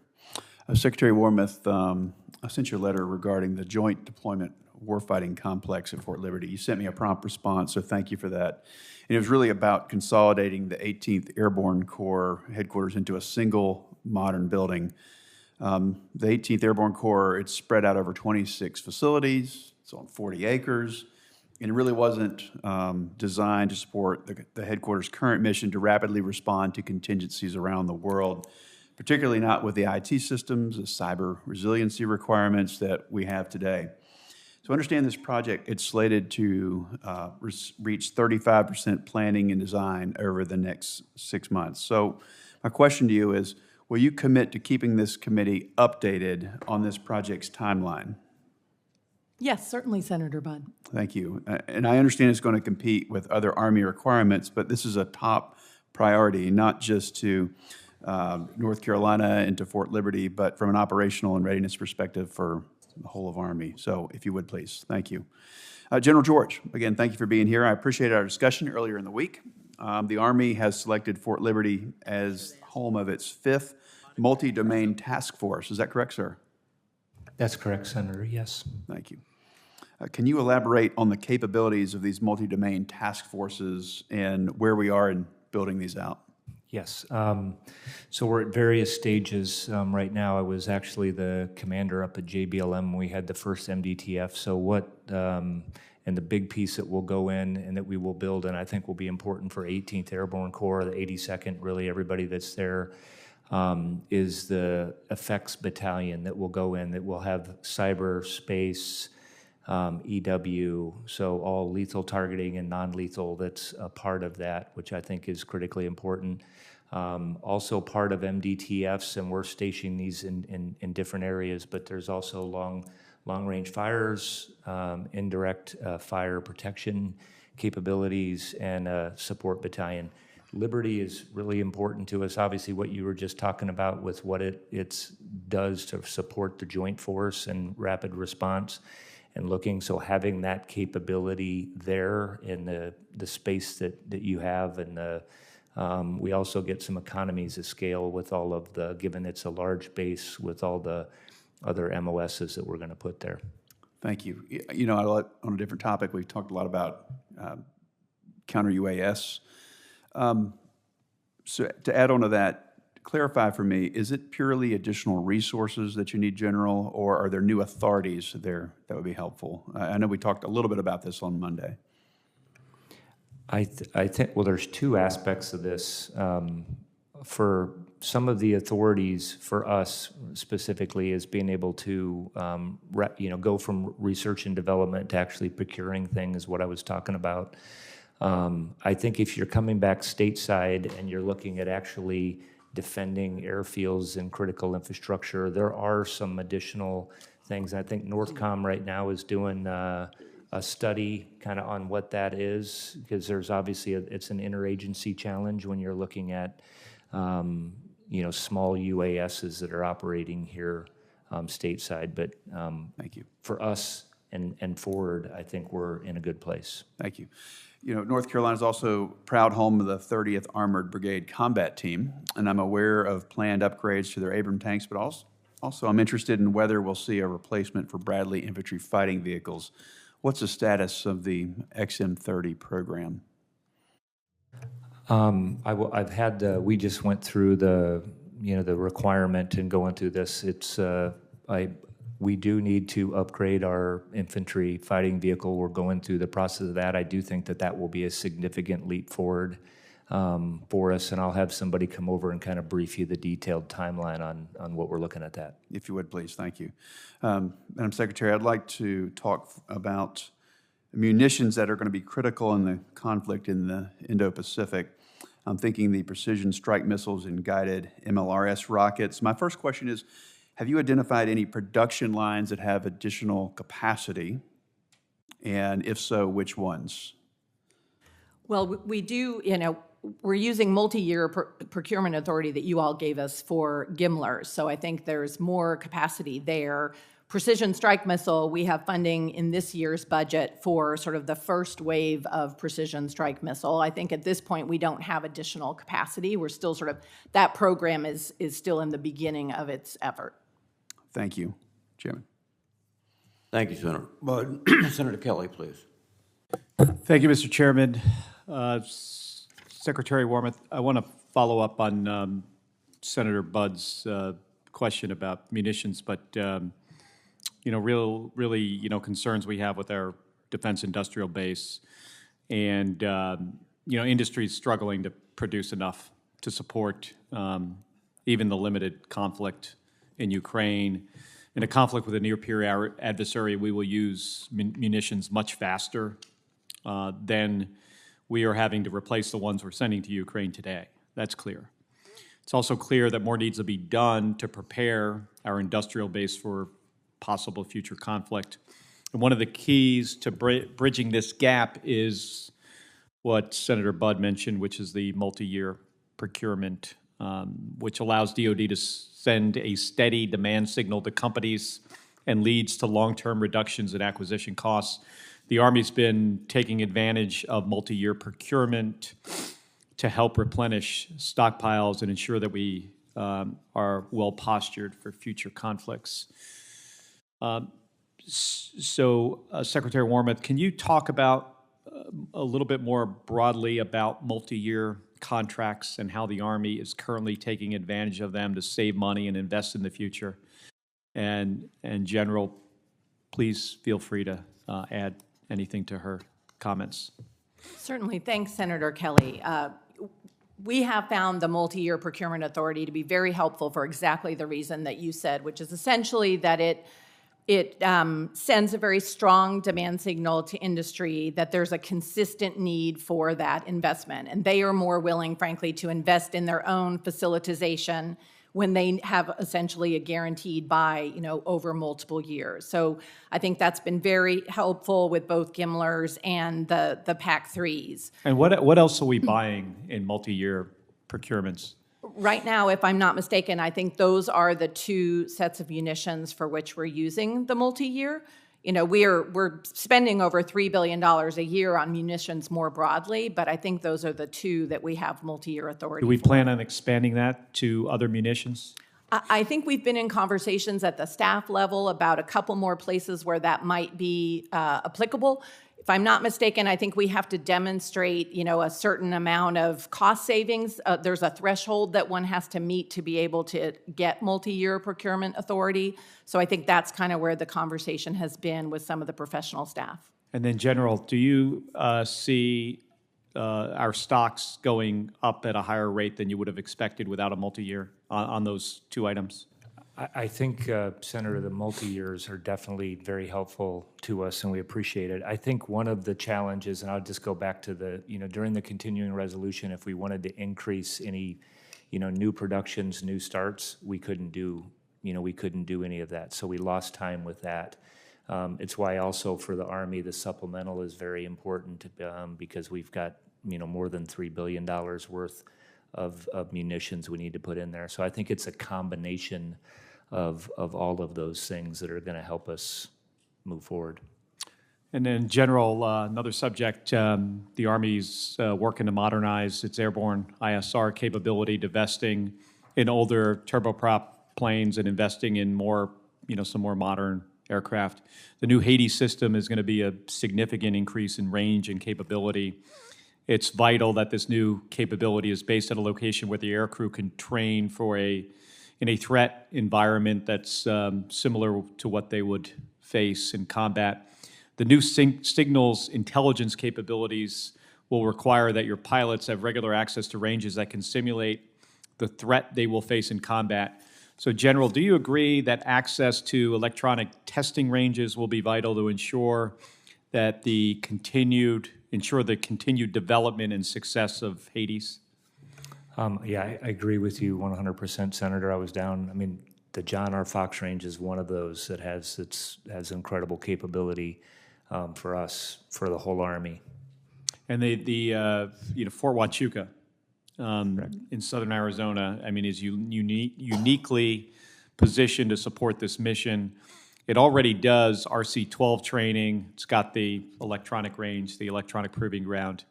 And you don't need to go very far to train because it's right there. It's not like, other bases that I've been at. You have to, make a pretty long trek to the range. I just want to get your assurances from both you and the Secretary that the Army will consider these factors when deciding basing operations for Hades. We will definitely consider all of those.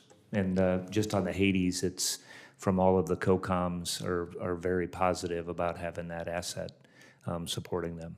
Right. Secretary? Same. Thank you. Thank you very much. Thank you, Senator Kelly. Senator Cotton, please.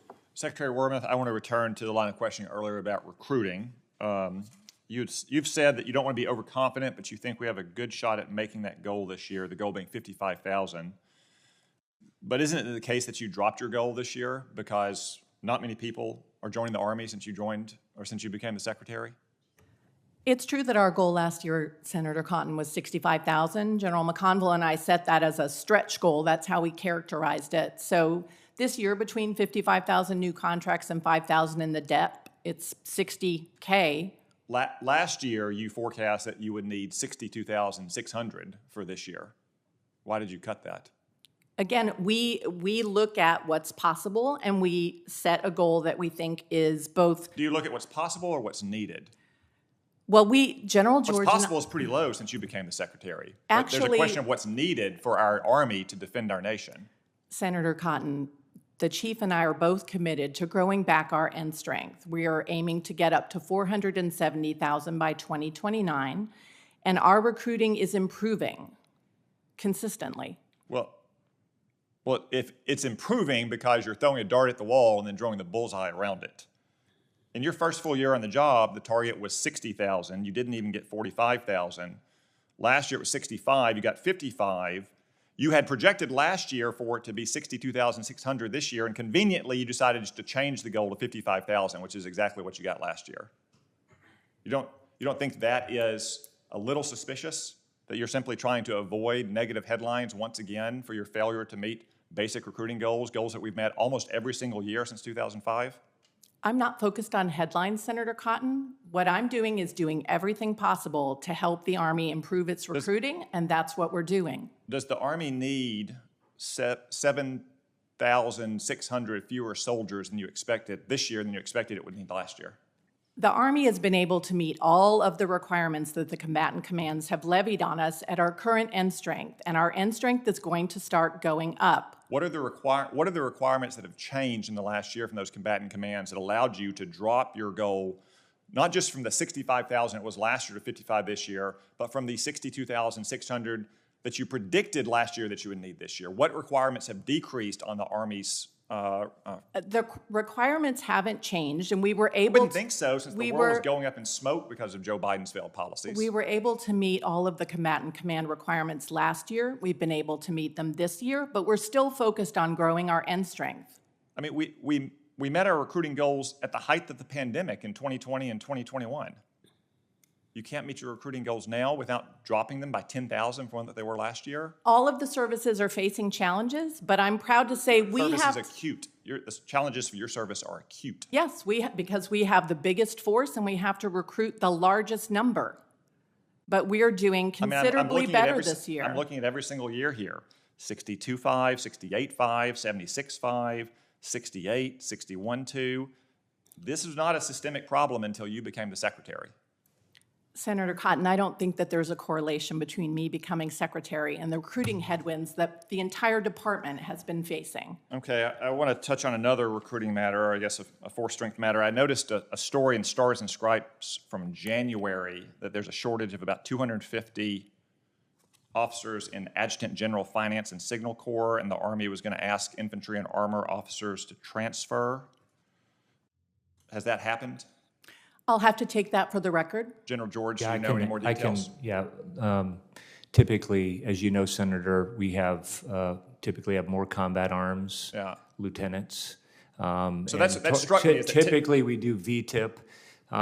This was done a little bit earlier that we knew because of our structure. We're actually growing some additional MDTF, which came up earlier.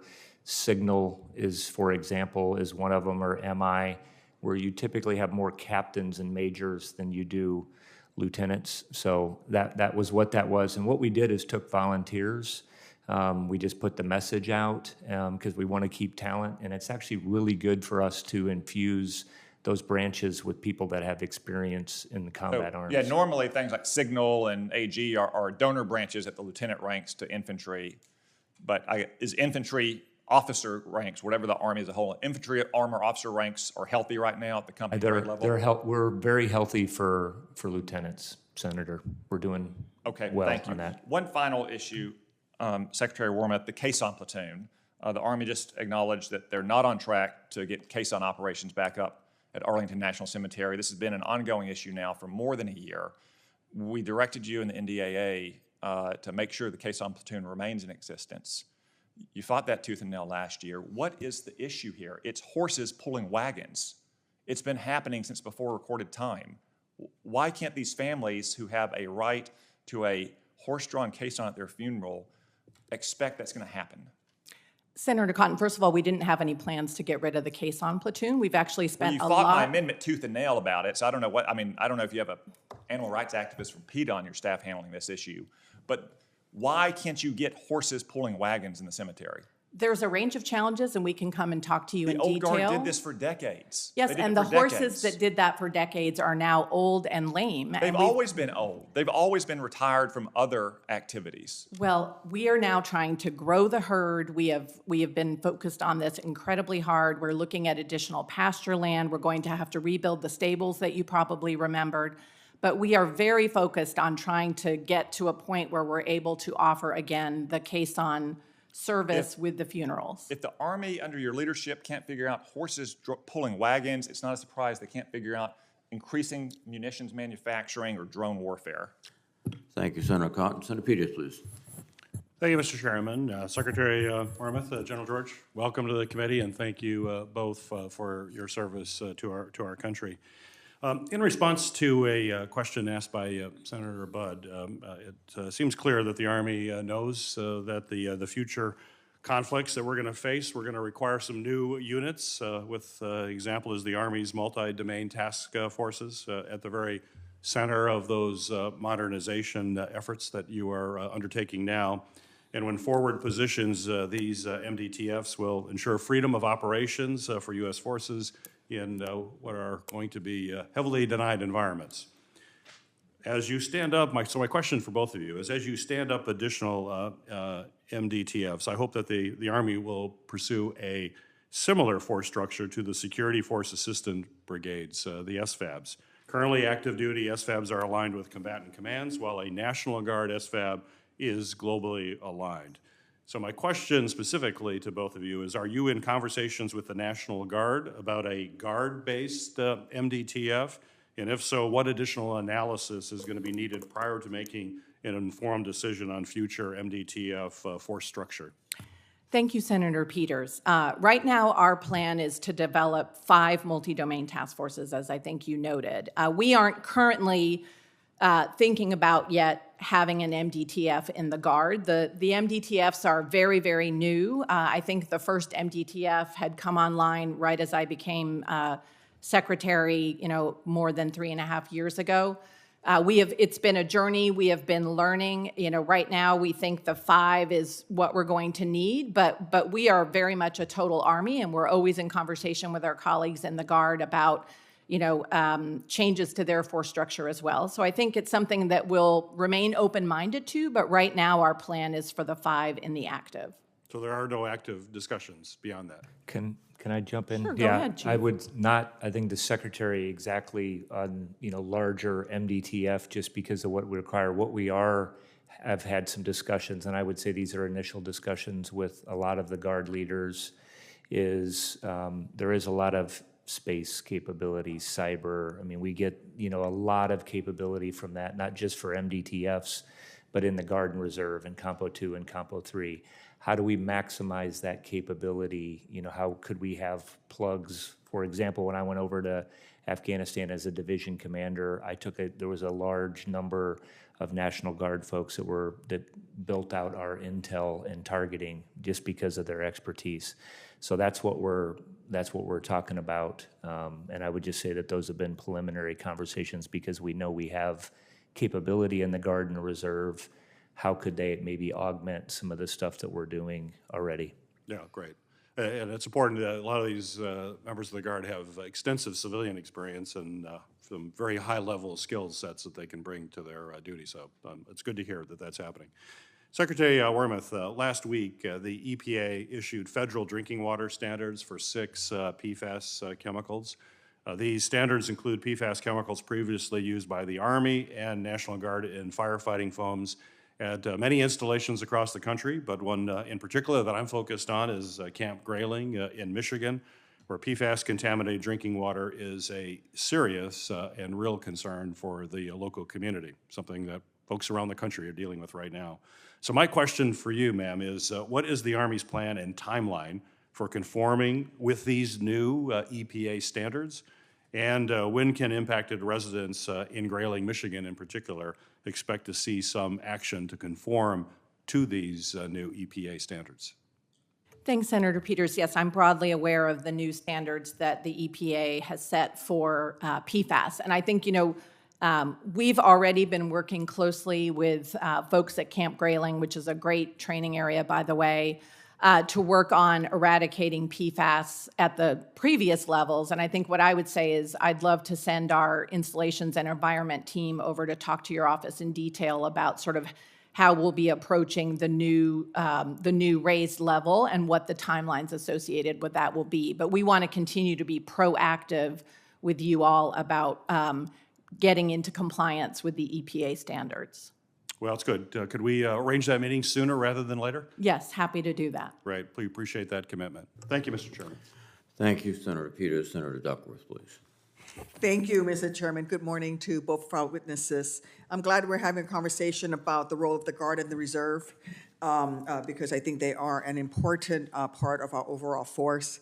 And right now, as you've already acknowledged, National Guard and Reserve service members have specific qualifications and specific skills that are highly needed.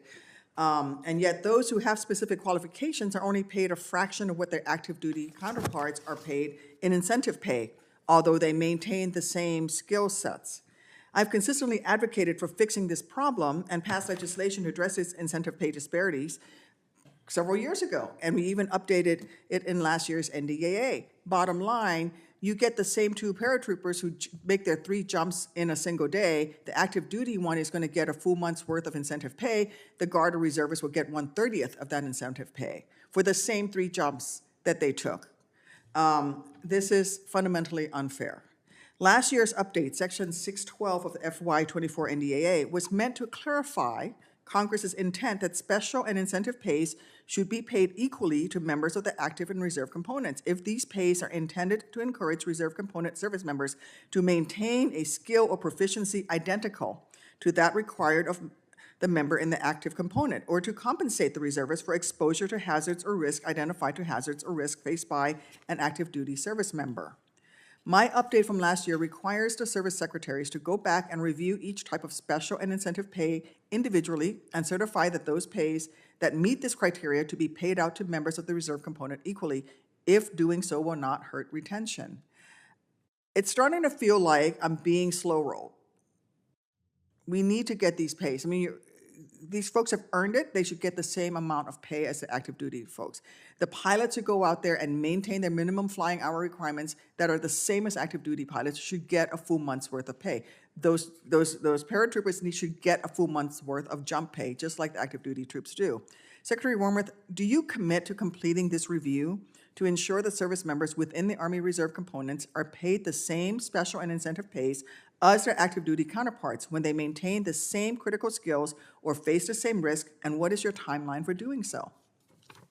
Thanks, Senator Duckworth. Yes, we are working with RAND right now to basically help us develop a framework to be able to assess, as you know very well, there are many different types of special pays and incentives. There's also many different types of duty statuses for Guard and reservists. So we've been working with RAND to come up essentially with a framework that is going to be a tool for us to be able to determine which special pays and incentives may qualify for the full pay. I will have to take for the record the exact timeline when the RAND work will be completed, but I can assure you we are not trying to slow roll you.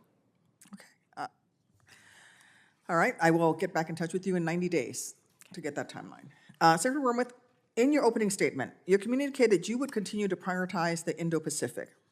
The Indo-Pacific region is also a priority for me, and as the Army continues its modernization efforts, I am ready and available to lend my support to ensure the Army is resourced and postured for any future conflicts in the region. In fact, along with Senator Sullivan, we'll be leading a CODEL to the Shangri-La dialogues that are coming up in just over a month. The Army will need to operate in a distributed but connected manner for survivability, placing greater demands on enablers such as logistics, force protection, and command and control. The Army's current backbone of its intra-theater lift in the Indo-Pacific consists of Army watercraft systems like the LSV and the MSV, but I am concerned that the Army is not dedicating enough funding to these platforms in the fiscal year 25 budget, which can only lead to a capacity gap in our intra-theater sea lift. Secretary Wormuth, how does the Army plan to fund and continue to modernize the Army watercraft systems over the next few fiscal years? Thanks, Senator. As you noted, first of all, we have a composite watercraft company in Japan. I'm actually going to get to see that in July myself. We have money in the budget for the MSV light version that I think will begin fielding, if I'm not mistaken, in FY28. We also have a requirement for a heavy version of that. And as the chief alluded to earlier, we are exploring with Army Materiel Command what we can do in terms of offshore supply vessels, things that the commercial sector is using that may be more cost-effective for us, because we do see the requirement for contested logistics as substantial, but as is the case with many things, our challenge is having enough resources to be able to do that, but then also invest in air and missile defenses and other things that we need. But that's broadly the outlines of our plan. I'm all for buying off the shelf if it's cheaper and it can work and it still keep our troops safe and accomplish the mission. General George, I'm going to pass it over to you. Can you describe the Army's current capabilities for intra-theater sea lift in the Indo-Pacific, and how is the Army working with other services and combatant commands like TRANSCOM to develop a unified intra-theater sea lift strategy for the Indo-Pacific? I think you, Senator, kind of summed it up at the end there. Anytime we're going to do anything out there, it's going to be a joint mission. We're going to have to work with everybody. And I know the Secretary got to see the J-lots when it went in for Talisman Sabre down in Australia. So we are looking at all the different aircraft or the watercraft, and we're looking at how the oil industry, for example, sends stuff. They do a lot of unmanned systems and leasing. I also think this gets after also what are we doing to 3D print. It's the whole contested logistics. How are we doing telemakmaintenance? What do we have for pre-positioned stock where we're doing it? And then the other thing I just wanted to highlight that you kind of said up front as far as being distributed, a big part of that too is making sure on our network that we're also low signature. This is important for all of us, and that will tie all of that together. And our contested logistics CFT, and would love to have them come up and brief you on what they're doing in advancing all of these areas, was stood up last fall, and they're getting after all of this. Thank you. Mr. Chairman, just one quick thing. I'd like to submit for the record a question on aeromedical evacuation in the Indo-Pacific. Thank you, Mr. Chairman. Thank you, Senator Duckworth. Senator Schmidt, please. Thank you, Mr. Chairman. General George, I do want to give you a shout out here. I think that looking for those new and innovative ways to recruit is sometimes a challenge, but always welcome. And I saw recently that the Army's entered into a partnership with the UFL, which is the new spring football league. I'm a little biased here. The St. Louis Battlehawks have the highest, by far and away, highest attendance numbers. They average 35,000 people at these games. And so I think that's a smart way to reach a new audience. I think there's going to be a lot of opportunities there. Can you walk me through how this kind of came to be and what you expect from it? Sure, Senator. And I agree with you. We do think it will be a good audience. People love watching football. I'm at the top of that list. The part of this with the UFL that I like about the comparisons these are a bunch of, last year I think there was 100 that came out of the UFL that went into the pros. I mean, what we need to get out to everybody, it's the same thing in the Army. You can come into the Army and you can accelerate your life. You're going to advance your life. And so they were interested in this partnership with us, and we studied it with our marketing agency, and we're in a one-year agreement to see how this works. But so far it's been really good, and we've had troopers telling their stories at every one of these games across all compos. So I'm sure we've had soldiers out there on the sideline doing that, which I think is great.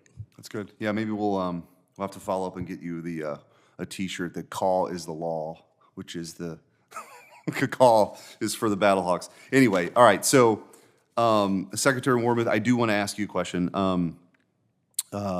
Enjoyed our visit at Fort Leonard Wood. I guess it was around a year ago. It was in August, maybe. As you know, in last year's NDAA, it required certain criteria and certifications be made by you before the Army can relocate the Army's CID, Special Agent Training Course, or any of its training cadre. Despite that, our office has learned recently that the Army is already in the midst of a comprehensive overhaul of CID training and composition. And maybe most concerning, the Army Times reported that, quote, in the Army, the lowest retention job specialties for men were criminal investigation division special agent with a retention rate of 38% for fiscal year 23. We also learned that CID agents are already flowing through pipelines in the Federal Law Enforcement Training Center, the Fleet C. So this was one of the things that we were trying to address in the NDAA. And it feels like, and I'd like for you to maybe give some explanation, it feels like this is an effort to get around the law because there's supposed to be a process before what appears to be happening is actually happening. So I wanted to give you an opportunity to walk me through this because it feels like a workaround. Certainly, Senator Schmidt. We do not want to try to do a workaround. I think, as you know very, very well, we are in the process of transforming the Criminal Investigative Division, and it is our intent to have 60% of those agents become civilian. That's a big change, and I think I'm not intimately familiar with the retention statistics for CID, but I think part of what you're seeing a little bit is change is hard. I'm certainly aware, I know that there is some anxiety from our uniformed folks about the transformation, but we want to comply with the law, and what I'd like to do is make sure that we have Director Ford come and brief you on how he is proceeding. Certainly we continue to plan to have our MPs and agents train at Fort Leonard Wood. There is also, I think, some training they're doing with FLETC, but what I'd like to do is have Director Ford come and talk with you in detail about what they're doing. Okay, let's do that because that's a very important role that Fort Leonard Wood plays. And I think one of the reasons why we wanted to make sure before there's any real change that it's a real process. And it appears as though maybe some things are being moved away, whether it's without those certifications or not. So we'll work with you on that and look forward to that briefing. Thank you, Mr. Chairman. Thank you very much, Senator Schmidt. I've been informed that Senator Rosen also would like to return and ask her question. So let me take this opportunity to continue the theme of congested logistics. Critical to that is in fuel efficiency of every moving platform, together with improved maintenance. General George, can you comment on the progress you're making and the plans you have in that regard? And then I'll ask Senator Wormuth. Yeah, Chairman, I think hybridization is important to us. One, for the reduce our logistical tail for our formations. So I think we're looking at hybridization for all of our vehicles that are out there, specifically any of our newer platforms. We are the other big advantage that you get with this is that you also get silent watch and silent approach.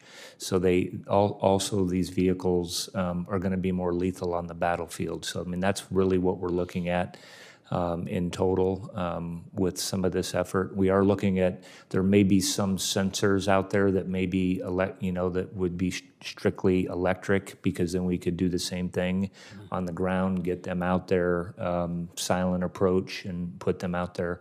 But I think all of those things combined are going to make us more lethal and more mobile on the battlefield and lower signature.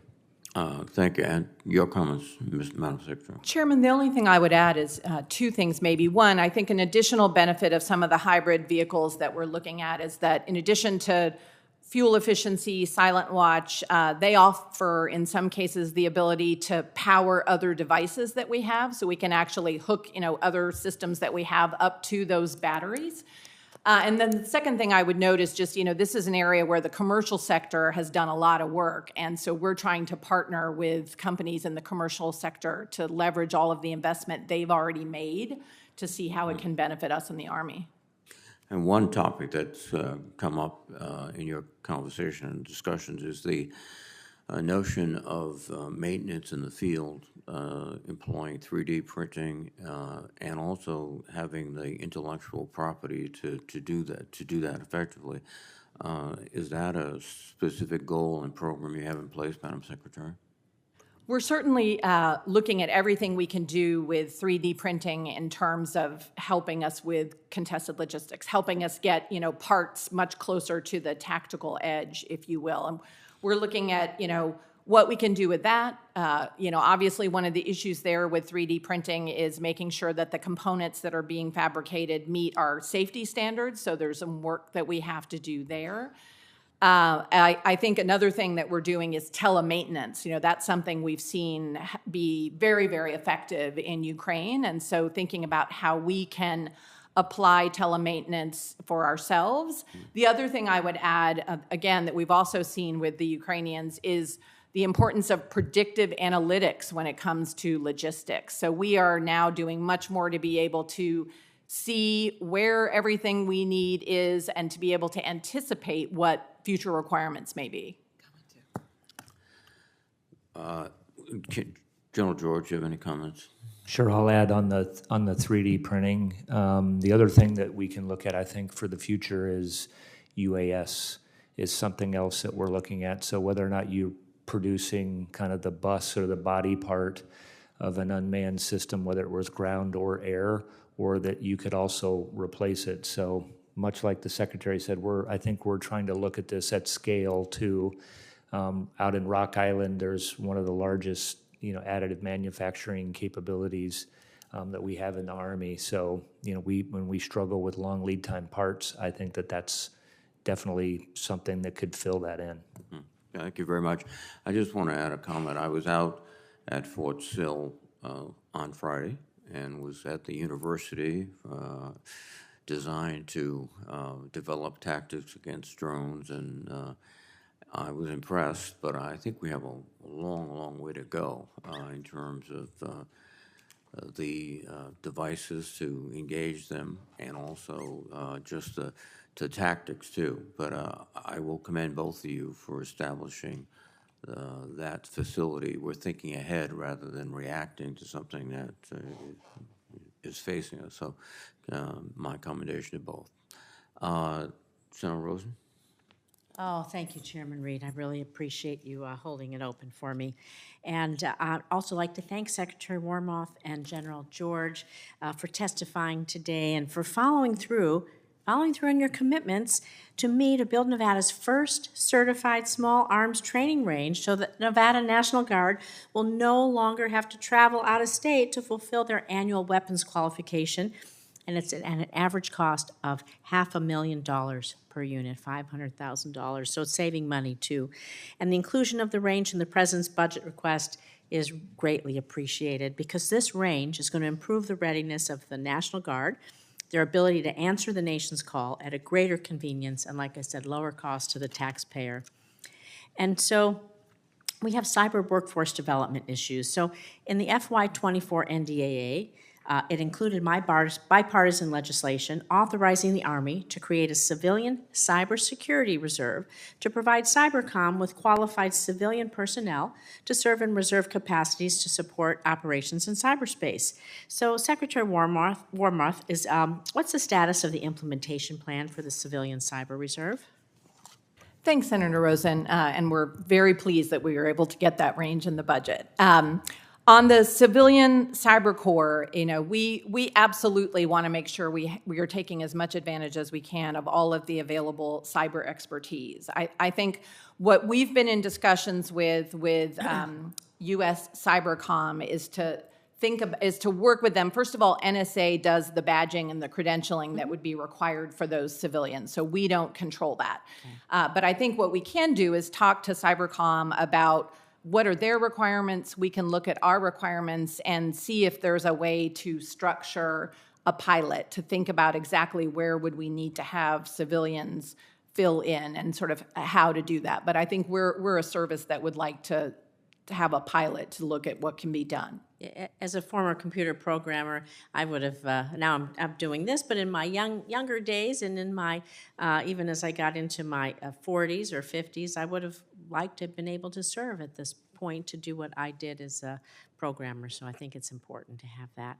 But I want to move on, Secretary, with the impact of the EPA ruling on Hawthorne Army Depot. And so Hawthorne Army Depot, it's in northern Nevada, and we demilitarize 1/3 of the Department of Defense obsolete munitions via open burn and detonation. As you're aware, the Environmental Protection Agency recently proposed a new rule to revise regulations that allow for open burning and detonation of certain explosives like munitions and propellants. The rule does not consider the national security implications for DoD facilities or the lack of available technology for large-scale disposal, and this could have serious impacts on Hawthorne. And so the rule is now open for public comment after going through interagency review process.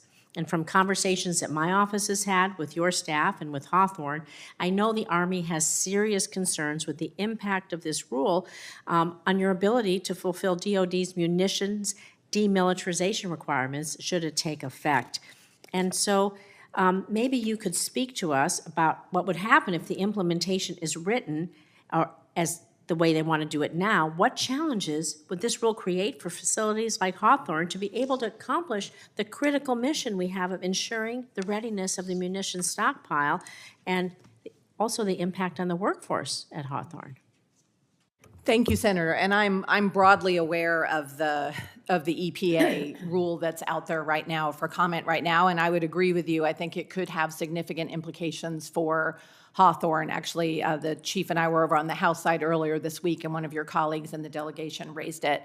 We need to be able to dispose of the munitions that are there that are being stored at Hawthorne. There's a lot of important work that's done there, and in some cases in the past, we've been able to find alternative technologies that we can use. There isn't alternative technologies for most of it yet. So yes, that's one of the concerns that we have. So what I'd like to do is, do some consultations with Army Materiel Command and look in more detail at what this might mean for Hawthorne and then proceed from there. But certainly we need to have that munitions disposal capability. I think we need to be working with the EPA because once they finalize this rule, it's going to be much more difficult. So I'm going to have my office contact you to see how we engage in this process while they're doing this before they make a determination and we have to find some other way around it that's going to have an impact on this important mission. Certainly. Thank you. I see that my time is up, and I see Senator Sullivan is here, so thank you. Thank you, Senator Rosen. Senator Sullivan, if you could stay within the 5-minute mark, because we want to go and start a closed session. Mr. Chairman, I always stay within the 5 minutes. Your imagination is profound. Okay, just that's a little inside joke here with me and the chairman. Well, Madam Secretary, thank you, General. Good to see you guys again. I'd like to get an update on the Army's formalizing the 11th Airborne MTO. I know that you have been both really big supporters. I think it's great. We got another airborne division, right? Probably the best in the Army right now. No offense to the 82nd Airborne Division, Mr. Chairman, but the 11th Airborne Division in Alaska is gaining quickly on the 82nd. It's always good to have inter-service or inter-Army competition. But I'm hoping that the MTO will alleviates the self-funding burden that the division has shouldered since it stood up a few years ago. As you know, some of the ops, some of the training, some of the elements of operating in the cold weather in Alaska cost more. And I think we want to make sure that that unit is getting resourced in a very realistic way so they're not having to kind of undertake this self-funding burden on them. So can you give me, either of you, an update on that? Sure, why don't I start and then turn it over to the chief, who I know is very focused on this. One thing we're doing, first of all, I would note to your comments about the airborne, as you probably know, elements of the 11th Airborne did an airborne drop over Norway, I think just in February or March. That was great. Very successful. And there was some very serious cold weather training. It was done all winter. Yeah, in February, exactly. Yeah, 40 below. I mean, people were getting on it. It's not easy to operate in 40 below zero. Yeah, I can only imagine, literally, as someone who grew up in Texas.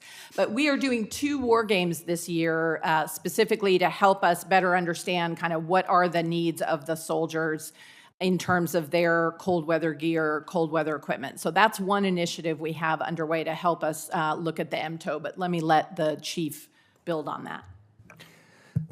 So having been up in Alaska in February, March, I mean, surviving is tough. And so we're really proud of the 11th Airborne, the big exercise that the Secretary was talking about. I mean, not only surviving, but thriving. And so we've increased our training. You know, we have the joint multi-purpose training up there that you can do almost anything in Alaska, and that's a real advantage to us. And so India, for example, was also out as our partners and trained up in Alaska. We're doing an MTO review right now. As you know, Senator, what works in Texas for systems doesn't necessarily work or won't work when it's 40 or 50 below up in Alaska. So, and the vice is going to and I think you've met with him recently, is going to go through exactly what we want to do is make sure that they have the right equipment for operating in the Arctic. Yeah. And then how do we kind of set some aside, because the other great thing about that unit, they're very physically hard. They can operate anywhere in the world. And we have that capability to do that. Well, General, I appreciate you directly addressing this because, as you know, when you're looking at the difference in operational capability, no matter what it is, it's harder and more expensive to operate in that kind of environment. And sometimes in the past, I was worried that was just got fairy dusted. Well, you're going to get the same amount of money as the units down in the lower 48. Don't worry about it being tougher in the Arctic, but it is tougher. You guys are seeing it, so I think they need to be resourced in that way that addresses that. Would you agree? I would agree, and what we're trying to do as well, like for resourcing, make sure that they're also not taking care of equipment that doesn't going to work. Yeah. So we're going to pull some of that out. So I think it's a combination of things to make sure we've given them the cold weather equipment. I think what we got to do now is make sure we have it's sustainable, that we can give it to them. We're buying additional Cat Vs. As you know, that's what you need to be operational. That's up there. We're reviewing all of that. Great. Senator. Let me turn to the topic the three of us discussed in my office a couple months ago on the Army force structure changes. Some big articles in Alaska. Some people actually had some concerns about kind of the overall kind of top line numbers. You know, we went through that whole 425 issue where the Obama administration was going to get rid of the 425, and that was actually us here in the Congress who stopped that. But in our meeting, you two both mentioned to me that the force structure changes that the Army's doing overall are going to mean a increase of 1,469 more soldiers in Alaska by 2030. Can I just, in this committee, kind of in the hearing room, can I just get your recommitment to that number? Senator, I will say I don't have the number off the top of my head, but we do have those numbers, and I'm certainly willing to, you know, I am confident that what we explained to you before was accurate, so we commit to that. Okay.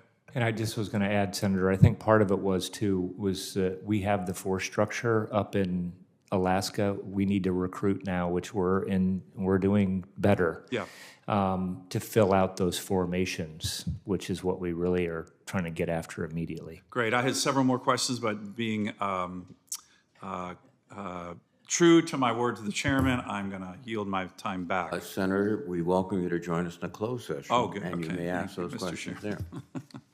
Thank you. Thank you, Senator Sullivan, and thank you, Madam Secretary and General George. We will close the open session and reconvene in SVC 217 at approximately 11:30.